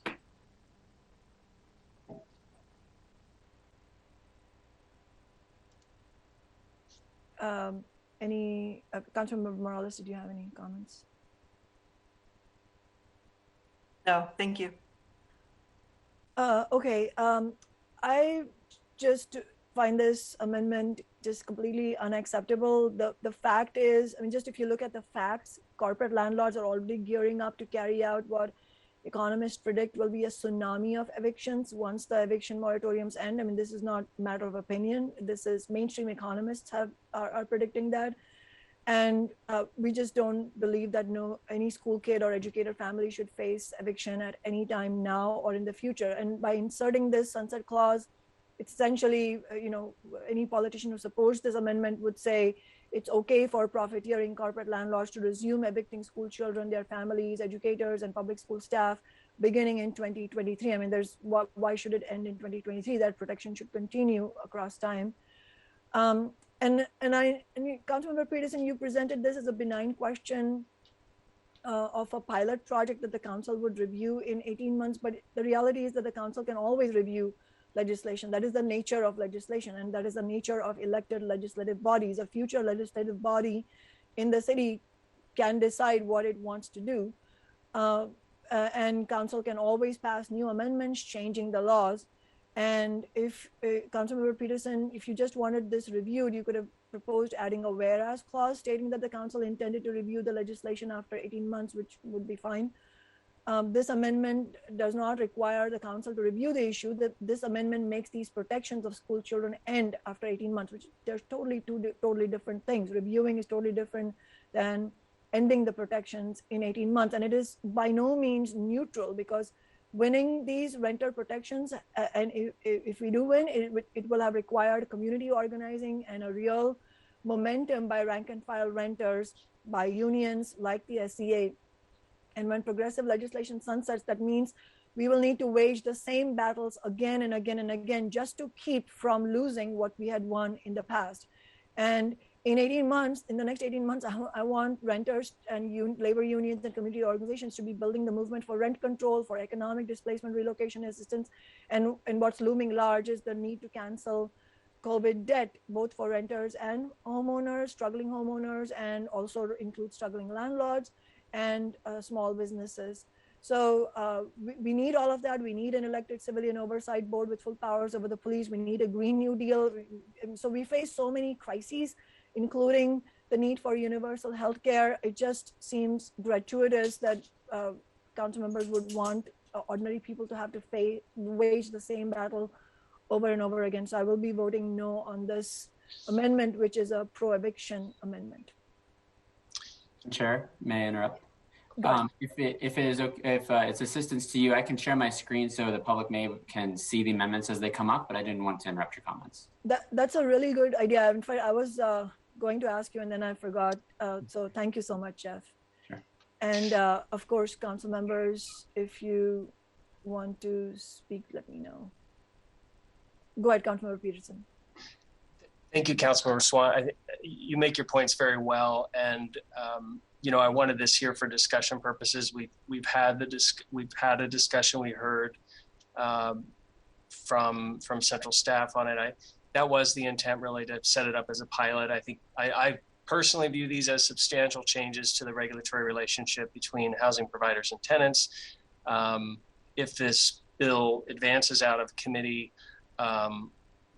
perhaps my office could work with yours to insert the whereas clause that you're talking about, in terms of just circling back and reporting on how the ordinance is going. What is the implementation? Are there any unintended consequences? Thank you. Thank you, Councilmember Peterson. Obviously, I agree that these are substantial changes, but I think it's a political question. I think these substantial changes are needed, and they're needed urgently. It's unfortunate that they haven't been in place since before, as somebody in public comments said, that they are in their 20s and they could have used this because their parents faced eviction and homelessness when they were young. So as far as the whereas clause, I mean, if you want to do that instead, absolutely, my office will be happy to work with you in inserting a whereas clause to do a review. I think it's really it's a good practice to review the impact of laws in general. In terms of the amendment, I think the motion has already been made, so I believe we have to do yes vote. So yes, happy to vote on it. So Ted, as clerk of the committee, can you please call the roll on the vote? Councilmember Salwant? No. Councilmember Morales? No. Councilmember Lewis? No. Councilmember Peterson? Yes. 1 in favor, 3 opposed. Thank you, Ted, and thank you, Jeff, for describing that amendment. Amendment number 2, Councilmember Peterson, please go ahead. Thank you, Chair Sawant. I would like to move to amend Council Bill 120046 as presented in Amendment 2, which is the definition of educator. Can I get a second? Thank you.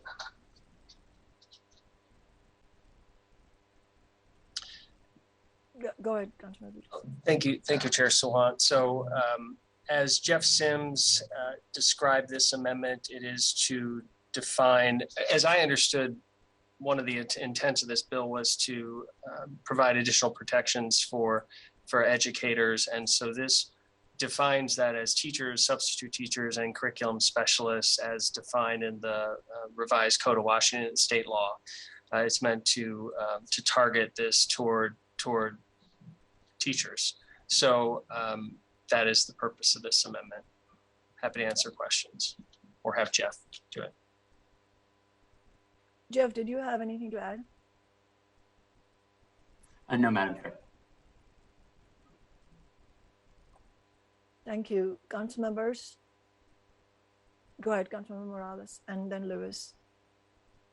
So I'm realizing, you just stated that this was in alignment with Washington state law. I think part of my confusion around here is I thought these were both intended to be aligned with the San Francisco ordinance. And that ordinance, as it relates to the definition of educators, is very different. It is very broad to include school nurses and administrative staff and even custodians, teachers' aides. And I think that is the way we should be thinking about educators in this particular circumstance, because what we're really talking about are the people who support our students and their ability to learn, and keeping them housing stable is also important for the benefit of our young people and their education. I don't think a specialized degree or diploma should be a means test for having protection from possible eviction. So I won't be supporting this amendment, and just wanted to get that on the record. Councilmember Lewis. Thank you, Madam Chair. I appreciate this amendment coming forward for discussion purposes for some of the same reasons Councilmember Morales just indicated, which is that there are some scope differences between what we're considering here and what the, I wouldn't say model legislation, but the precedent legislation from San Francisco included. I think it is also relevant to conversations around how we structure this ordinance to survive ultimate legal scrutiny, and there are concerns around scoping. I still think that this amendment, as presented by Councilmember Peterson, it does not. It is too narrow. I think it narrows it more than would be required, and as Councilmember Morales implied, right? I mean, this amendment is narrower than the San Francisco ordinance, while the base ordinance is perhaps a slightly more expansive or words things slightly differently. So, I think this is a prime area to examine as we're going forward to discussing this at full council. But I can't support this amendment today, given that I think it narrows the scope too much. And I do think there's a lot of really critical school employees. I mean, I could think of, like counselors, for example, where it is important for that counselor to not be displaced and be in a position where the kids that are on the caseload for that counselor don't have to switch out multiple counselors in a given year or lose a counselor they have a good rapport with and other support staff. So I won't be voting in favor of this amendment, but I do think, it is still an area where, I would anticipate some discussion at full council, and I think this is a conversation to have.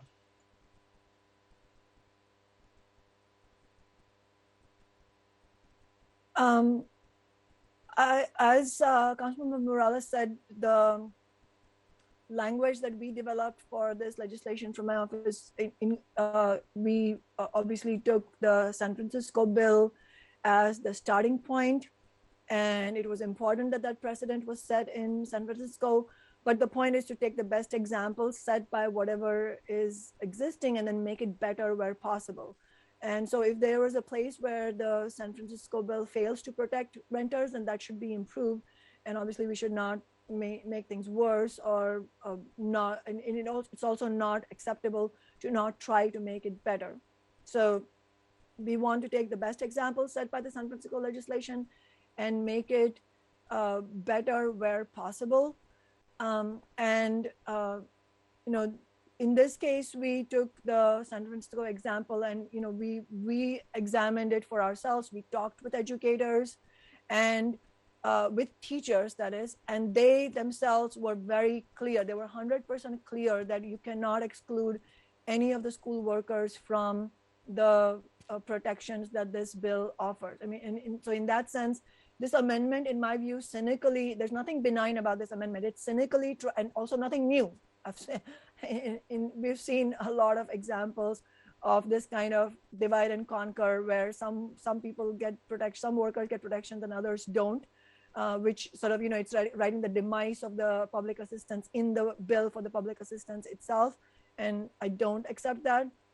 And so this amendment cynically tries to divide teachers from other school workers and insinuates effectively, whether you say it in words or not, insinuates that other workers like teacher aides, cafeteria workers, and bus drivers are not essential to the education of our children and not worthy of protection from eviction. I mean, for example, this amendment includes special education aides who have to develop a trusting long-term relationships with their students to be effective. And already we know that the phenomenal cuts to public education are already, you know, they've already cut to the bone the budget that public schools have to have these support staff on call, you know, and so they're already struggling and they're not paid adequately.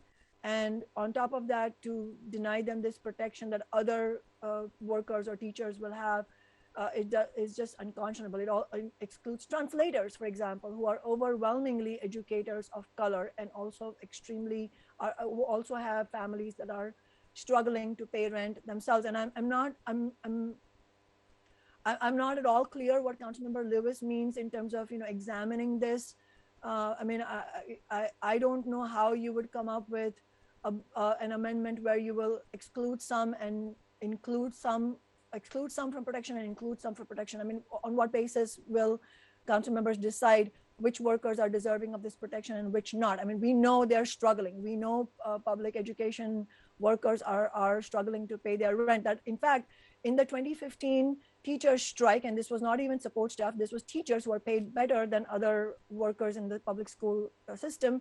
The thing that I heard the most was not even about the contract that they were on strike for, which obviously was the principal issue, but the fact that they are not able to pay their rent and they're getting pushed out of Seattle and are increasingly facing eviction. So I think that given how big of an issue this is, and given the overwhelmingly strong support from the Seattle education system, Seattle Education Association, I think this is extremely important that we don't accept this amendment. And, you know, and I think, you know, as Councilmember Morales was alluding to, education is a wraparound social good, and it's not just a metaphor that it takes a village. It actually takes the whole support structure in the public school system to educate children and provide them what they need at that age. The teachers instruct in the classroom, the cafeteria workers nourish, the bus drivers interact with the kids and get them to and from school safely every year. In fact, we heard so much about what bus drivers do when the Teamsters 174 were on strike for a few years ago. The counselors, they guide the students, the aides and the coaches encourage and mentor the students. So ultimately, how are you going to decide who is not worthy of being considered part of the village that educates our school children? In my view, none. So I will not be supporting the amendment. Councilmember Peterson, if you wanted to close it out, and then we can move to a vote. Thank you. I just appreciate the discussion. I'm glad that we had this amendment on the table to discuss, and ready to vote when you are. Thank you. Ted, will you call the roll? Councilmember Sawant? No. Councilmember Morales? No. Councilmember Lewis? No. Councilmember Peterson? Yes. 3 in favor, 3 opposed, 1 in favor. Thank you. We move to amendment number 3. Councilmember Peterson, please go ahead. Thank you, Chair Sawant. I would move to amend Council Bill 120046 with Amendment 3. Amendment 3 is the one that would exempt small landlords. And I can speak to this. One moment. So we heard a lot from those who own 4 or fewer units, and this would exempt those. We exempted those for the winter ban on evictions. I supported the winter ban on evictions. We exempted small landlords from that. They have been experiencing an array of regulatory changes. I do not see them as corporate landlords. I see them as those who are providing housing. It provides a diversity of housing options for renters, and want to make sure that as these changes are layered in, that small landlords don't end up giving up, taking their rental housing off the market. And so this would exempt those owning 4 or fewer units. Thank you, Councilmember Peterson. Did you get a second? I'm not sure if I heard anything. I'll second consideration of the amendment. Do council members have comments?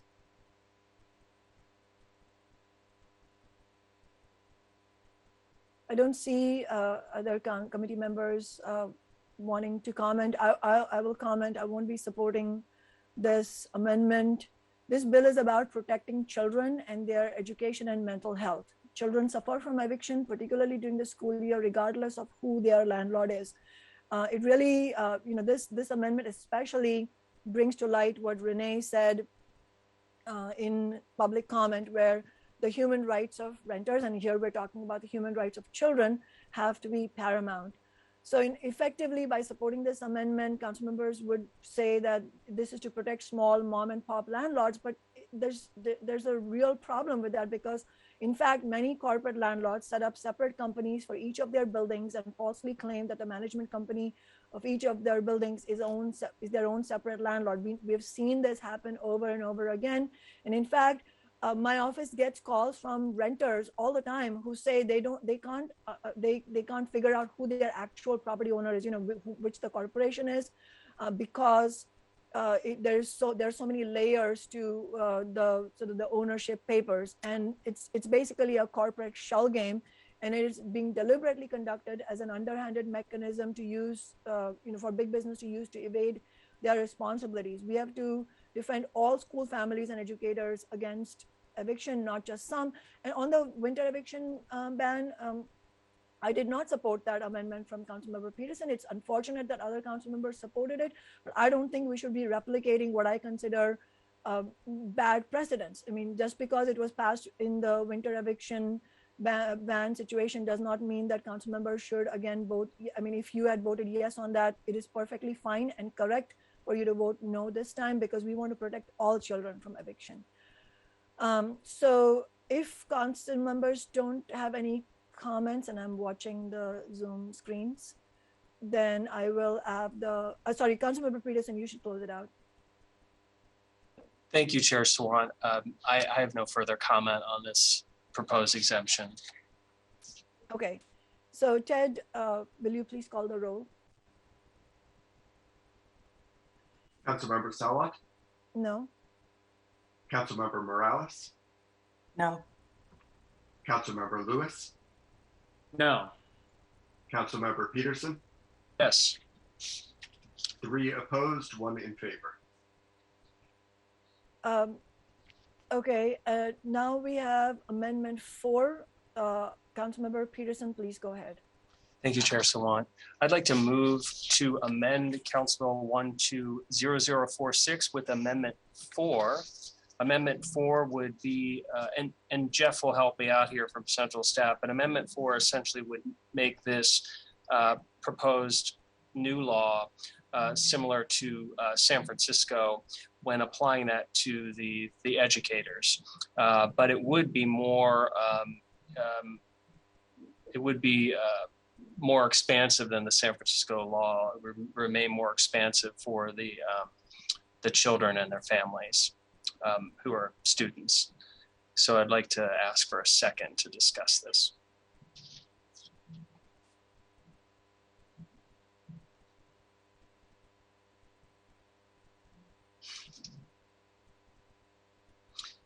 Oh, so I meant literally to get a second on my motion to continue discussion, but if that's not there, then I'm happy that we were able to at least get this on the table. Thank you, Councilmember Peterson. For lack of a second, we will have to move on. I have motivated this bill, and I generally made all the comments that I wanted to make. None of the amendments have passed. Are there general comments from council members on the bill as a whole before we call the question on the final vote? I don't see any council members showing interest in speaking again. So Ted, please call the roll on the passage of the bill. Will it be invalid if I don't read the council bill?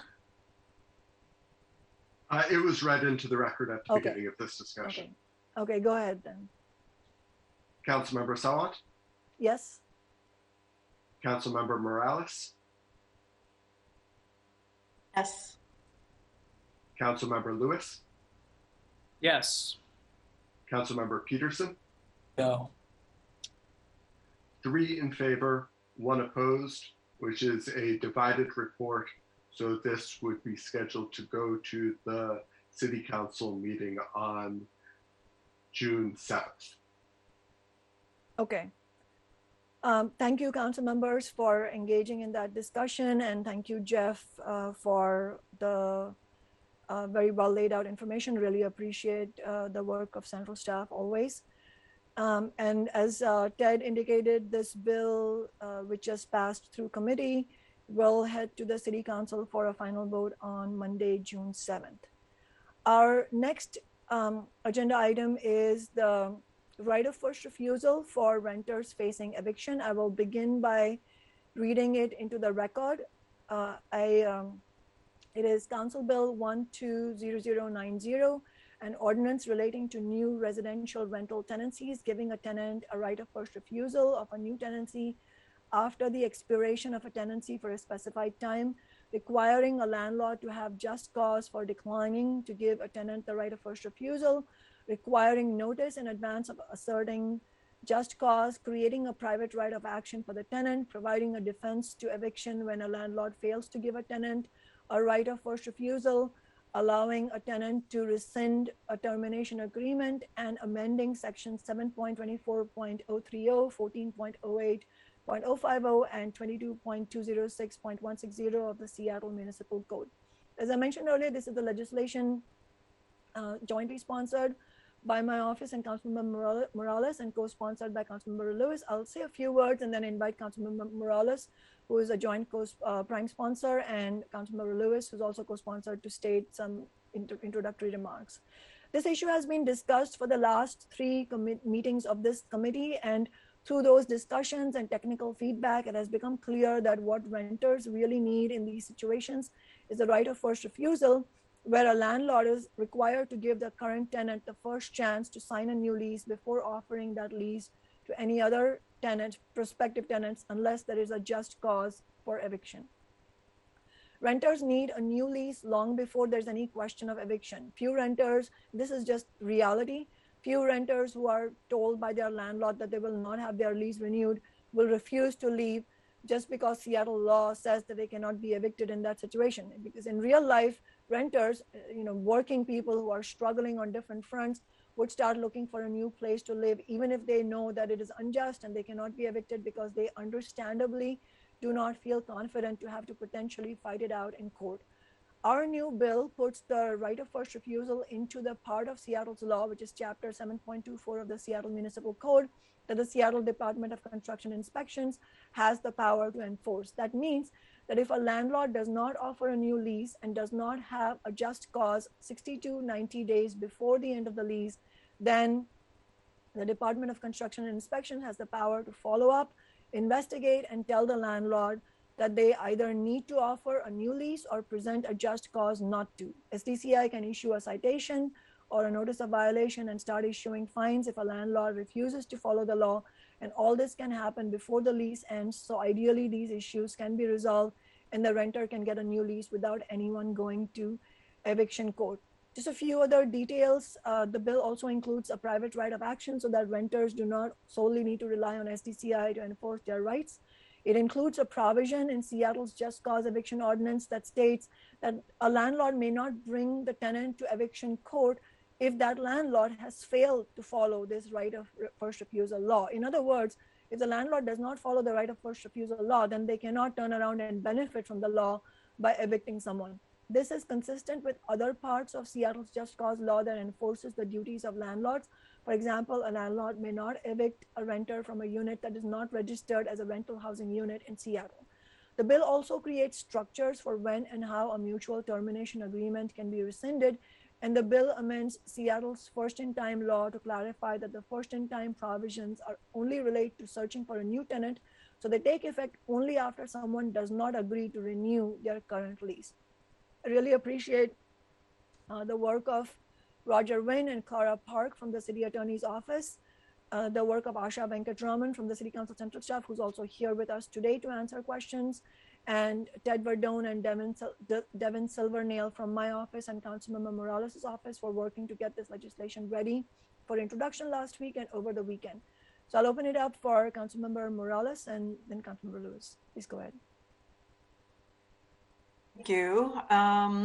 I really want to start by also appreciating everybody who has worked so hard to bring this forward and to make this legislation possible, especially the Stay Housed, Stay Healthy Coalition, who's we've been working with to form this since earlier in the year.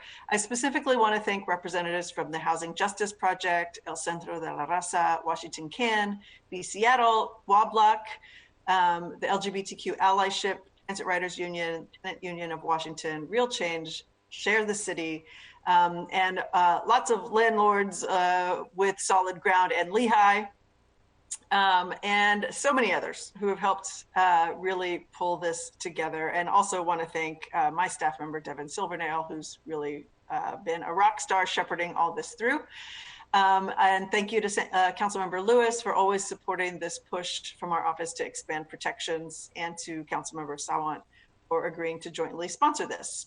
I think we are really pulling the best elements of our two bills together to create some important legislation that can really provide a powerful fix to the city's Just Cause Eviction Ordinance and ensure that all tenants, regardless of where they are in their lease term or what kind of contract they have, that they'll be protected from a threat of no fault, no cause removal from their home.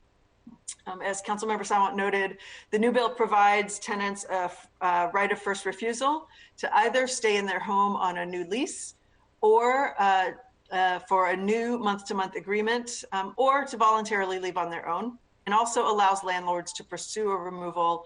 I want to say that again, allows landlords to pursue a removal if they have a just cause reason to do so. And lastly, this legislation strengthens tenants' bargaining power by allowing them to rescind a mutual lease termination in the case that they were pressured into signing something if it wasn't signed in the presence of an attorney or caseworker or a mediator. As the recovery is near and our emergency tenant protections are lifted, as is planned at this point at the end of June, tenants deserve some stability, and they deserve to live their lives without the threat of losing their homes over situations that they cannot control, like something as colossal as a pandemic, or something as simple as a landlord not liking them. I'm really proud of this legislation. We've spent nearly 5 months working with community stakeholders, with our law department, central staff, with our council colleagues, and the Department of Construction and Inspection, bring the strongest bill possible. And I just want to say again, thank you to everyone who's helped us get this far, and really eager to get this legislation onto full council.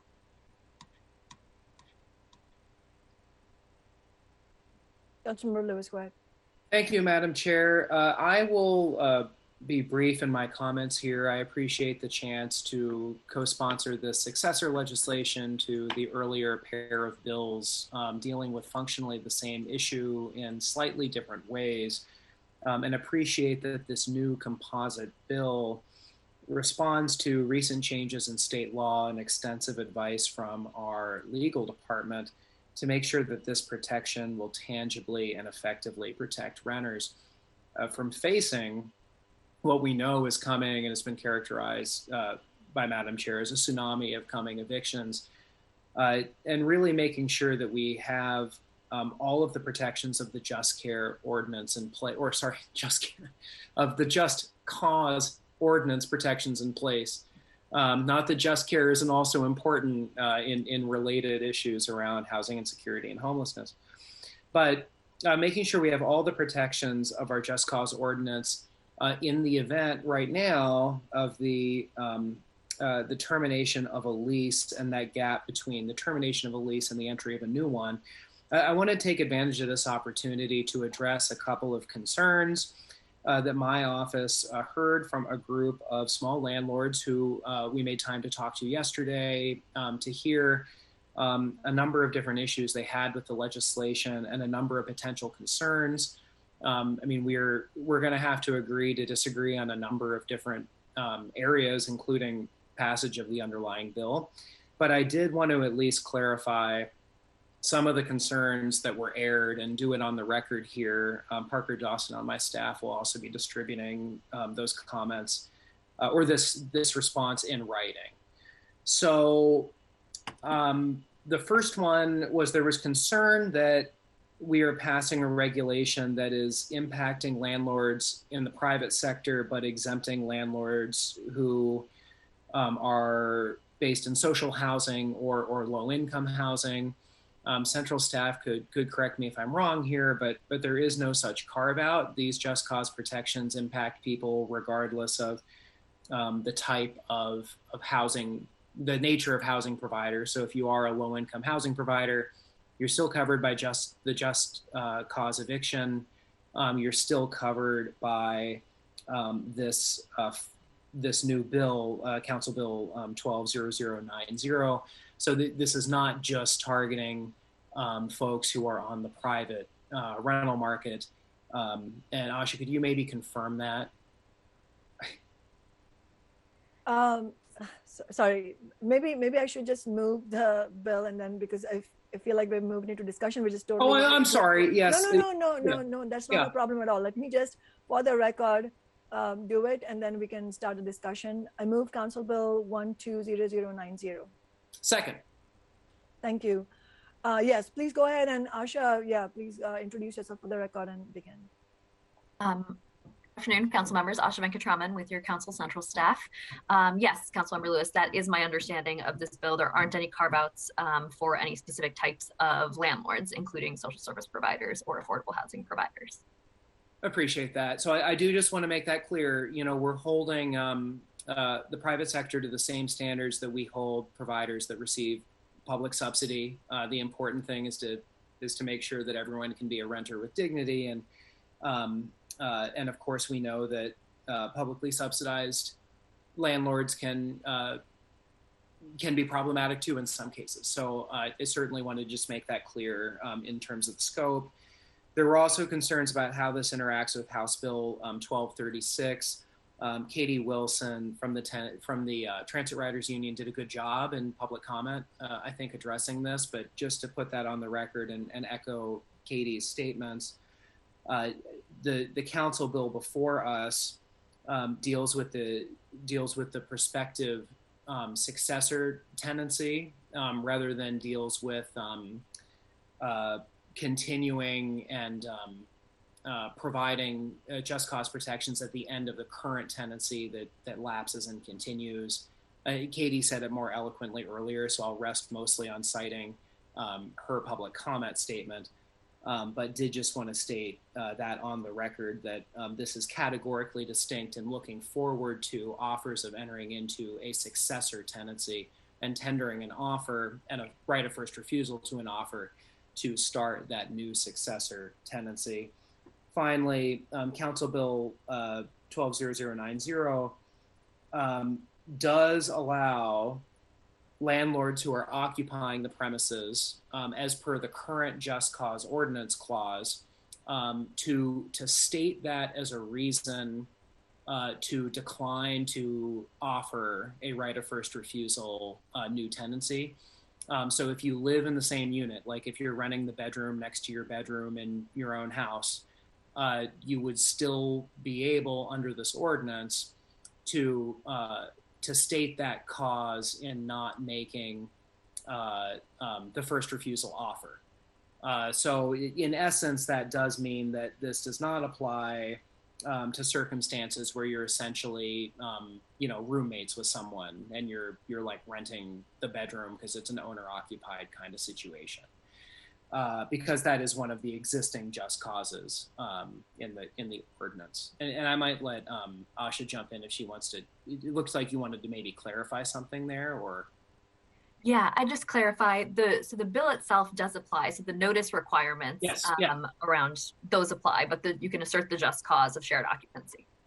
Right. Yeah, exactly. So that like, I think functionally, and the people who express this concern to my office can reach out, but functionally, I think that solves the issue that particular constituent was concerned about. So I did just want to put those on the record. So finally, I'll just say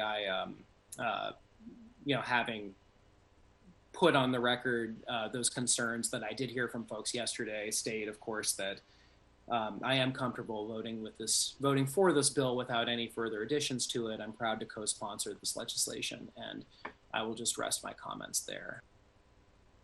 Thank you, Councilmember Lewis. Councilmember Peterson, go ahead. And also, Asha, we should, of course, go if it makes sense still, we should go through your memo and make whatever comments you feel will be useful for the discussion. Go ahead, Councilmember Peterson. Thank you, Chair Sawant, and appreciate the hard work the sponsors have done on the two bills that have been combined into one. They appeared on our introduction referral calendar yesterday, and we're hearing them today. I think that, because we heard the other two bills previously, it kind of makes sense, but for the public that's tracking this, there were two separate bills that combined into this one, Council Bill 120090. And I know this hard work was going on at the time that the state legislature was also working on House Bill 1236, which the governor signed into law.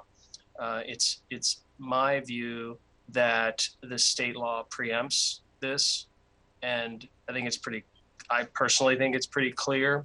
I do also want to thank State Reps Macri, Fitzgibbon, Frame, Chop, and many others who worked on House Bill 1236, but I believe that preempts this, so I'll be voting no on this.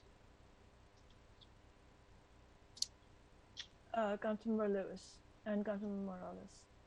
Thank you, Madam Chair. I want to state that, I do appreciate Councilmember Peterson's comments right now just about the nature of when this council treads into areas of protecting tenants and expanding tenant protections. I certainly think, nothing is ever a slam dunk when we do it in this area. Certainly the original just cause eviction ordinance wasn't a slam dunk. Certainly any of the number of other tenant protections we passed forward haven't been, but I do want to say that, the city attorney's office, the litigation team there, the leadership that Pete Holmes has shown during his time as city attorney and focusing in on this area, has led to tenants statewide benefiting from the trail that we've blazed by passing things that sometimes are on the edge, by queuing things up as long as we are careful in planning how we position and build our ordinances, and really making, in some cases, landmark state law. I personally think that based on the work that we have done with this, despite there still being looming questions, and I'm sure there will be challenges, that this could be a vehicle again to try to carve out a bigger space for protections of tenants. And I'm sure that it's going to represent a lot of hard work, and I'm sure that the litigators and the team that Pete has assembled for these kind of cases are going to be busy. But I do appreciate the track record that we've had. I think that it is our job and in times to push the envelope with things that are close on the margin. And sometimes that's the only way you get progress. So, I appreciate that there's always a balance of envelope pushing and risk aversion. And I'm certainly one of those members of the council that wants to make sure that we are, in a place where we are structuring things so that we aren't just going out there completely foolhardy, but that we are crafting it with a theory of the case. And I think that that this falls in with another good example being the right to attorneys in evictions, where we did a similar process that I think it is certainly worth a try to expand our social contract and in the rights that people who rent have. And as someone who for most of my life has been a renter, it's important. It's important to do. Councilmember Morales. Thank you. Well, I just want to first react to the notion of 1236 preempting this.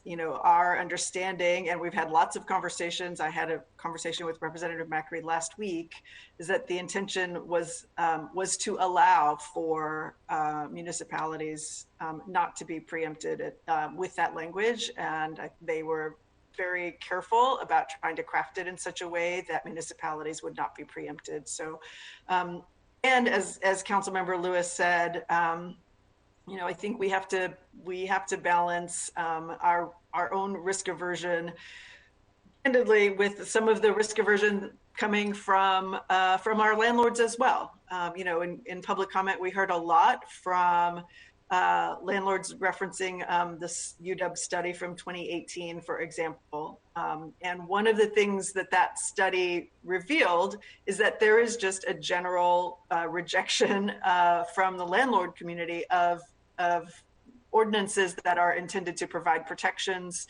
I think this study found about 89% of the landlords who were surveyed, when offered a menu of potential policy options, rejected all of them, whether they were intended to increase affordability or increase housing supply or increase protections for renters.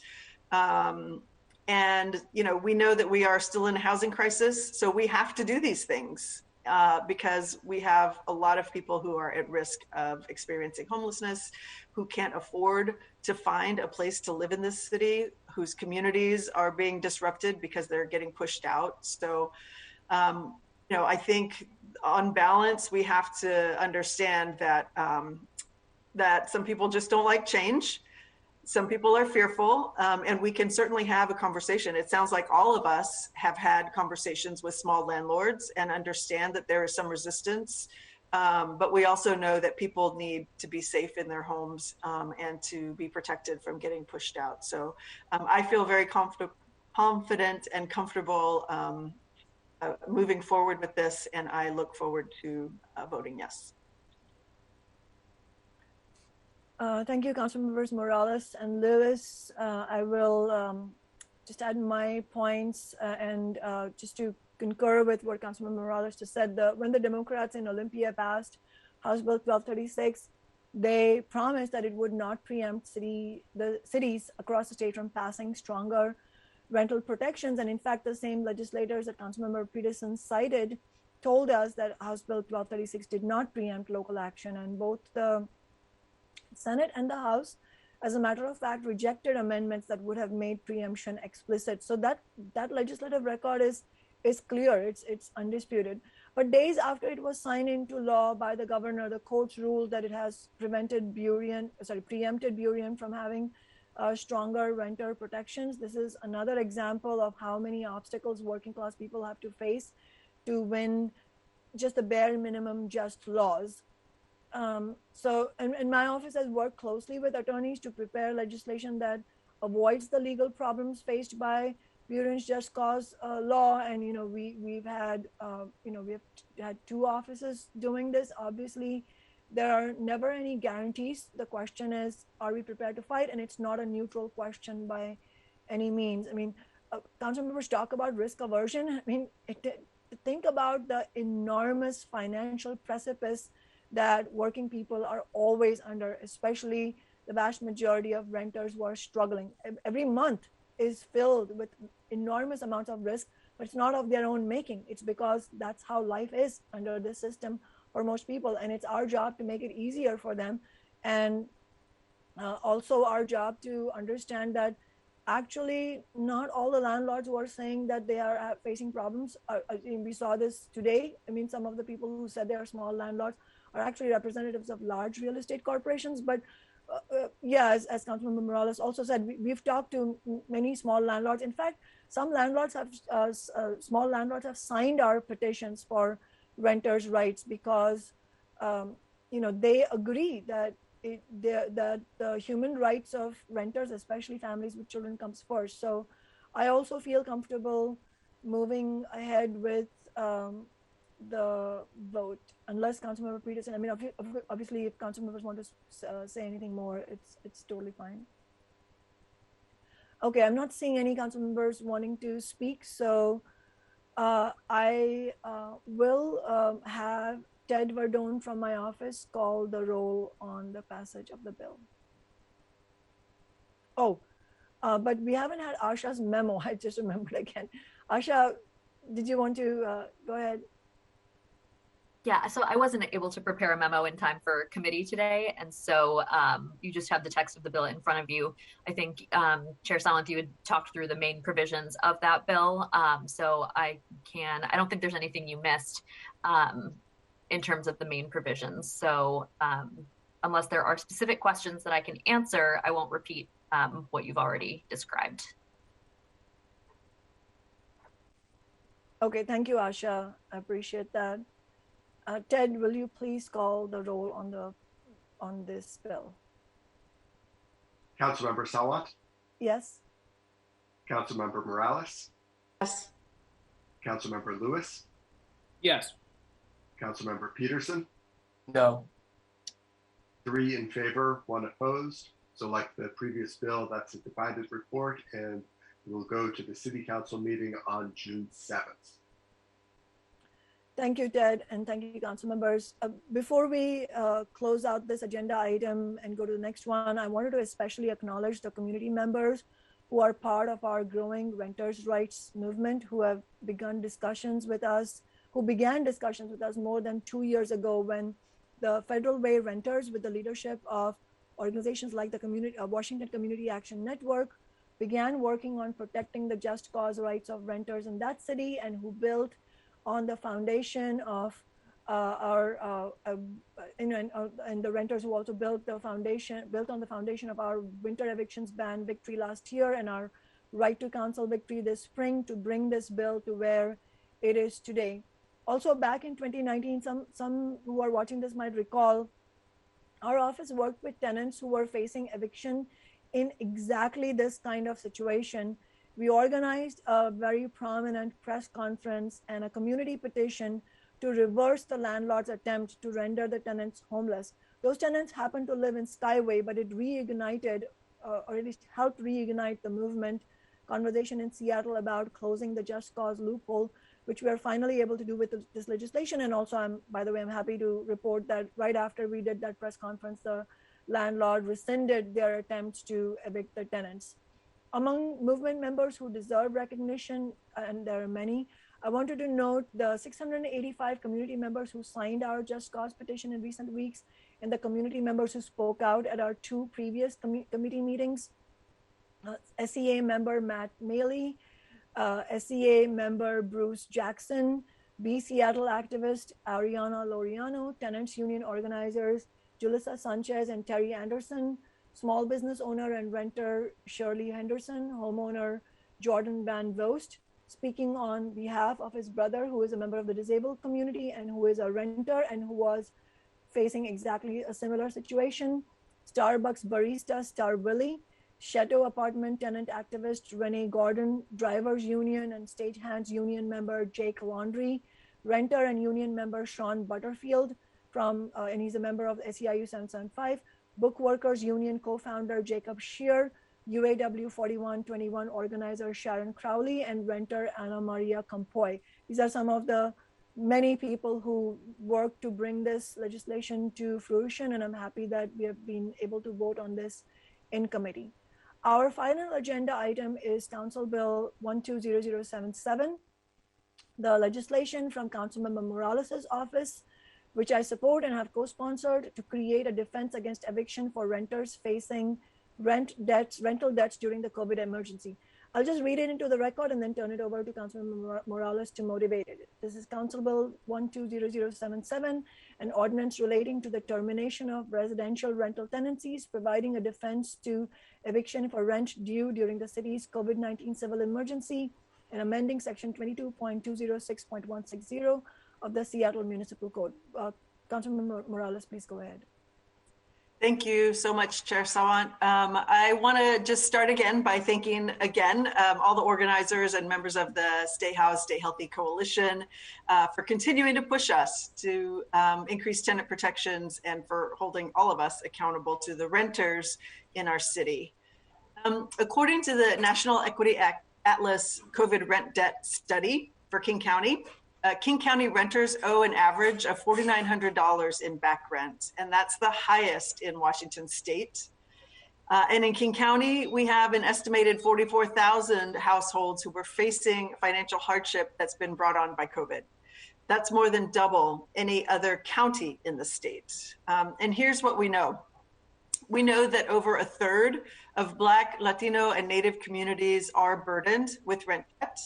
We know that Native, Black, and Latino households whose work often requires them increased exposure to COVID are also disproportionately uninsured. And we know that a medical emergency during a pandemic is going to significantly affect people's ability to pay rent, pay for food and childcare and other bills. These are the essential workers who have kept our city going over the last year. So following an extreme public health crisis and the closures of all of our workplaces that's been brought on by the pandemic, we saw those numbers skyrocket. 55% of all people facing a pandemic-related financial hardship are low income already. 62% are people of color. 71% lost their employment-related income in the last year. When you couple this with the fact that in just over 30 days, the eviction moratorium will end, you can understand the urgency to provide a defense for eviction for renters who've fallen behind on rent because of a financial hardship. This avalanche of evictions that is looming is more than just an issue of money. This is a systemic issue that's been brought on by generations of disinvestment in communities of color, by racist housing policies that haunt us to this day. And it is really an issue of equity that has deep classist and racist roots that we have to solve. And in order to do that, we have to take some bold measures. So the bill that I'm proposing would allow tenants to assert a financial hardship defense anytime after being signed into law. If you're a renter who's faced or will face financial hardship during the civil emergency, you will be protected. If a landlord does serve an eviction notice based on non-payment of rent, they have to include a statement that notifies the tenants of their right to assert a defense based on non-payment of rent during the crisis. At that point, renters must self-certify, and they can do that by attesting to financial hardship. And that can happen when they're accessing their free legal counsel, which they are now afforded thanks to the right to counsel legislation. I do want to emphasize that landlords have resources available as well. The King County executive recently announced that King County will be offering $150 million in rental assistance to tenants and landlords. And here at the city, we're offering over $20 million, with potentially millions more coming with federal ARPA funding. So I do want to encourage landlords to take advantage of these resources. Almost $200 million worth of rental assistance is available right now. So it's important that landlords take advantage of that before going the eviction route. I also want to say that this bill directly addresses the issue at hand, which is that nearly 44,000 people in King County cannot pay rent because they suffered a financial hardship brought on by the COVID pandemic. Our neighbors find themselves caught with a growing mountain of debt and a looming deadline for when that debt will come due. If we don't do something to protect vulnerable renters now, we will face Depression-era levels of homelessness in the city. Our system is already overburdened and underfunded.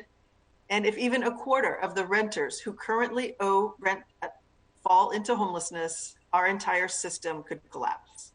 We have to respond to this impending humanitarian and social justice crisis with the gravity that it deserves. We have to take action now so that renters who have faced a financial hardship during the pandemic don't face eviction too. And I am eager to have this discussion and look forward to my colleagues' support. Thank you. Asha, did you want to, I see Councilmember Peterson wanting to ask a question. Councilmember Morales, did you want to go ahead and move the bill?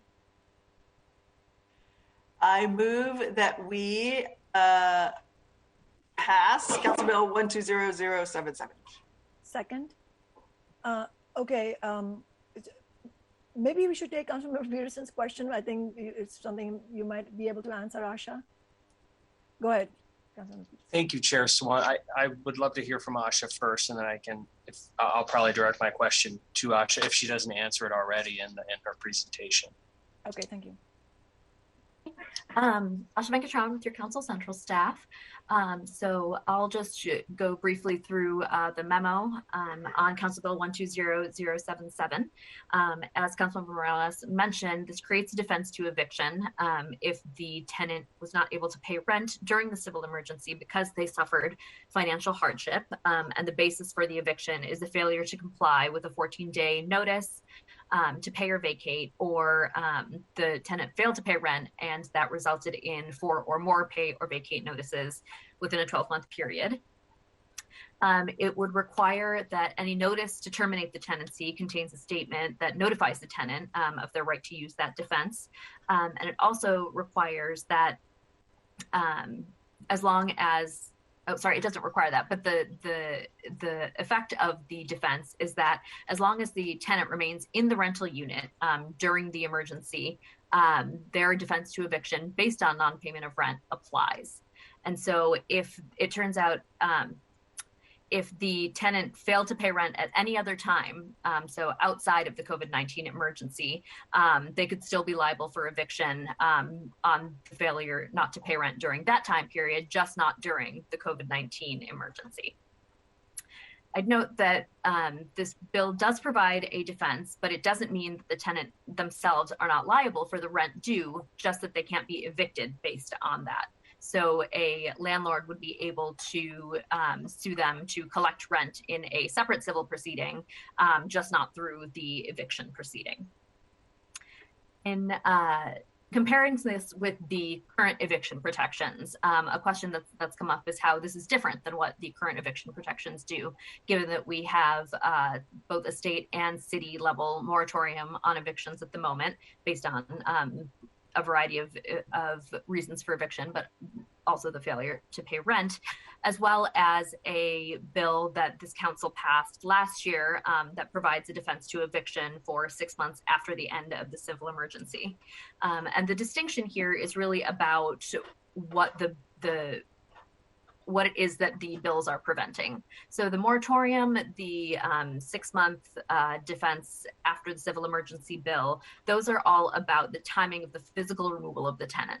So they limit when the actual physical removal can happen, but they don't eliminate the basis upon which the landlord is able to file for eviction. So in other words, the landlord has to wait to file the eviction until the operative time of the moratorium or the bill is over. At that point, the tenant can then, the landlord can then file for eviction and remove the tenant.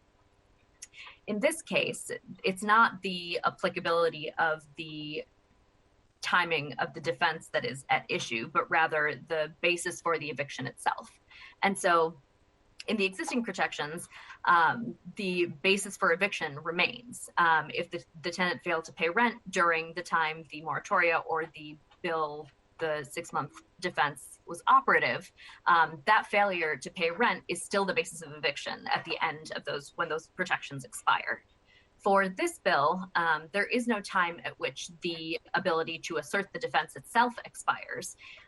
Instead, the defense is always available that the tenant was unable to pay rent during the civil emergency. So when the moratorium or the moratoria and the 6-month defense bill expire, a landlord would be able to file for eviction on any other basis, but with the protections in this bill, the tenant would always be able to assert a defense. So in essence, it's not about when the physical removal will happen, but when the failure to pay rent happened. And so that's the main difference between this bill and the protections that are set out in the moratoria and the other 6-month defense bill. And if there are any questions, I am happy to answer them at this point. Thank you, Asha. Councilmember Peterson, go ahead. Thank you, Chair Swan, and thank you, Asha, for the presentation. Wanted to follow up on one of the things you said about the timing. So the legislation before us seems very tied to the COVID pandemic and hardship emanating from that. And I know with some of our recent legislation, which I've supported, such as the payment plans, they apply that 6 months after the civil emergency is lifted. But with this legislation, could you clarify there's no time limit? That's correct. The time limit doesn't affect the ability to assert the defense. It only affects when the payment of rent was due. So the limitation is around the time at which the rent came due. So if it was during the COVID-19 emergency, the person wasn't able to pay rent due to financial hardship, that is always going to be a defense against eviction. So in 3 years from now, for example, assuming that there aren't other limitations on when a landlord could file an eviction, in 3 years from now, if a landlord were to file an eviction and say it's because the tenant didn't pay rent during the COVID-19 emergency, the tenant would still be able to assert the defense that because they had financial hardship, they weren't able to pay that rent. It's not saying that the tenant themselves don't owe the rent. It's just that they wouldn't lose their housing because they still owed the rent. Does that help? May I follow up, Chair? Yes, absolutely. Thank you. So just to play out a different scenario, if somebody is the COVID emergencies, if the COVID emergency has been lifted and we're past the 6 months of the payment plan legislation, which I supported, if somebody's paid up all their rent, but then they have a hardship that's tied to COVID in some way, are they able to assert this defense 5 years from now and say that it was COVID related? So mostly no, and that's because it's for as long as the civil emergency lasts. And so if the person ended up having issues that are related to COVID that occurred after the end of the civil emergency and wasn't able to pay their rent, this defense would not apply. The defense is specific to the period of time during which the civil emergency, because of COVID, is in place. Thank you. Thank you, Asha. Any other questions from council members? And Asha, did you have anything else to add? No, just the proposed amendments, if you all are ready to move into that discussion. I think, yeah, we should move to that. I will share my screen, but there are 2 proposed amendments, both proposed by Councilmember Peterson. The first would limit the applicability of the bill to landlords that have ownership interest in more than 4 rental units. So it would essentially exempt landlords who have 4 or fewer units. Give me just a moment, and I will share the text of that.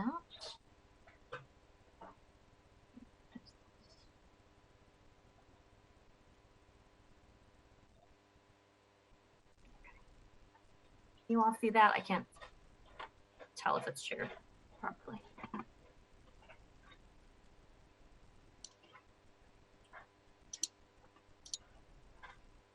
Okay, I'll turn it over to Councilmember Peterson if you have any more comments. Thank you. Chair, is it okay if I speak to this amendment? I can. Yes, go ahead. Sure. So this is similar to the amendment previously, also similar to what we approved in the winter ban legislation, which is to exempt those smaller landlords that own 4 or fewer units. Again, the main point here is that these housing providers are also struggling, in a better way, I think, to address this would be to provide additional rental assistance as needed rather than a regulatory change here. I am concerned about the fact that this there's no time limit on this, and so I'll address that in a second amendment. But this amendment is just, this first one is to exempt small landlords. And Councilor Swan, if you'd like, I can attempt to move it. Yes, please go ahead. I was about to ask you to do that. So I would propose to amend Council Bill 120077 as proposed in Amendment 1 here on the screen to exempt small landlords. Could I get a second?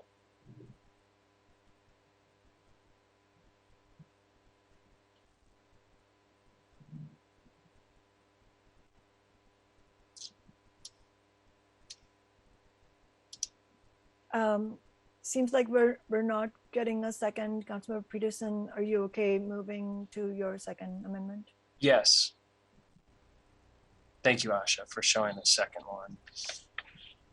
Laura, you just pull this amendment would have a time limit of 18 months. And while it's not specifically tied to the ending of the COVID pandemic and a grace period, a long grace period after the ending of the civil emergency, it does enable us to be more closely tied to the time period of the COVID pandemic and not have it go on in perpetuity as the current legislation is written. It would, and it's something that, within 18 months we could revisit it and extend it if it turned out that the data was showing that we needed to do that. But this puts a time limit on the legislation, which is tied to which would presumably be similar to the timing of the end of the COVID pandemic with a grace period beyond that. And so I will attempt to move this, to amend Council Bill 120077 with Amendment 2, which would have a time limit of 18 months. Could I get a second? Well, that was quick. I appreciate the chair at least in letting us, talk about it briefly here today. Absolutely, sure. It's your right to move amendments, but we haven't got any. For the lack of the second, we will have to stop the discussion. So if I will just open it up again for any further comments on the bill as a whole. Councilman Morales, go ahead. Yeah, well, I just want to reiterate one of the things I said before, which is that there is rental assistance available for landlords, 150 million from the county, 20 million at the city for now, with the potential for more coming. So I think, the challenge here is that we do risk people attempting to evict instead of taking advantage of that assistance that is available. And so I think we need to make sure that folks are protected. And even if the tenant has lost their job or because of COVID is not able to pay their rent, that doesn't mean that the landlord doesn't have an option for getting their rent paid. So I just want to remind people of that. And again, the preference is for folks to go that route rather than trying to evict people. But if they do that, then there needs to be an eviction defense, a defense to that kind of eviction that is based on the financial hardship that people in the city are experiencing. And I'll just add a few points in closing before we have the clerk, Ted Verdon, call the roll for the vote. I just wanted to note that this is both an economic justice and a racial justice bill. Because of the endemic racism in the capitalist system, communities of color, unsurprisingly, have in this pandemic situation faced far greater COVID-related debt burdens on top of the pre-existing debt burden that comes from the endemic discrimination, and therefore are at far greater risk of eviction once the eviction moratoriums end. And I appreciate Councilman Morales bringing this forward, and I'm, as I've said before, happily co-sponsoring it.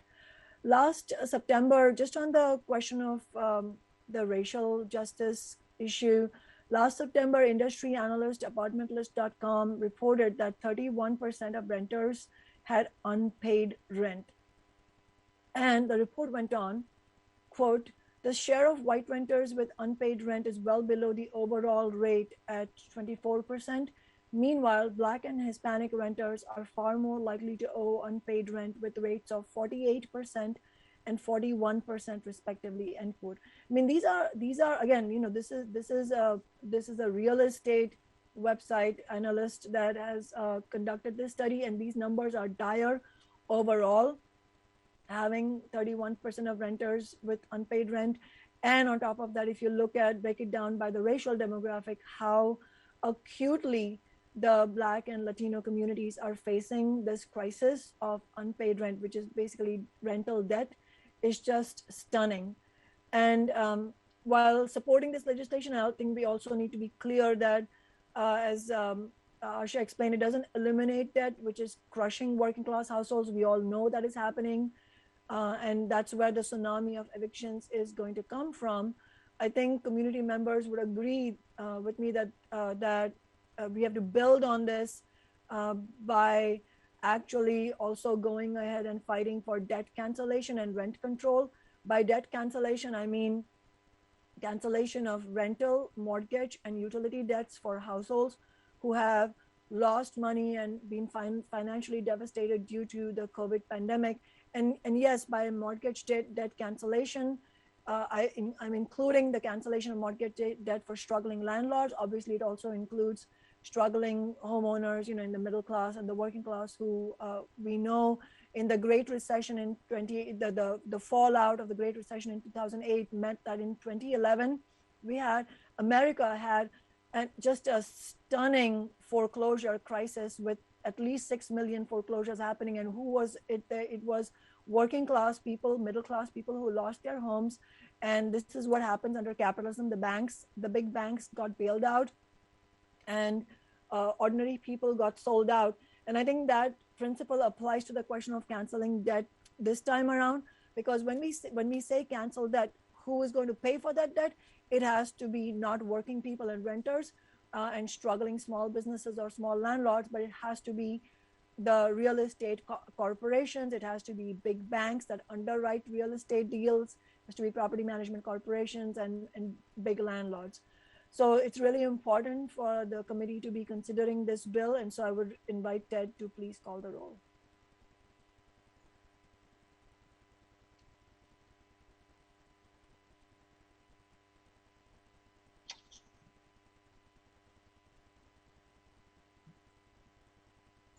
Ted, are you there?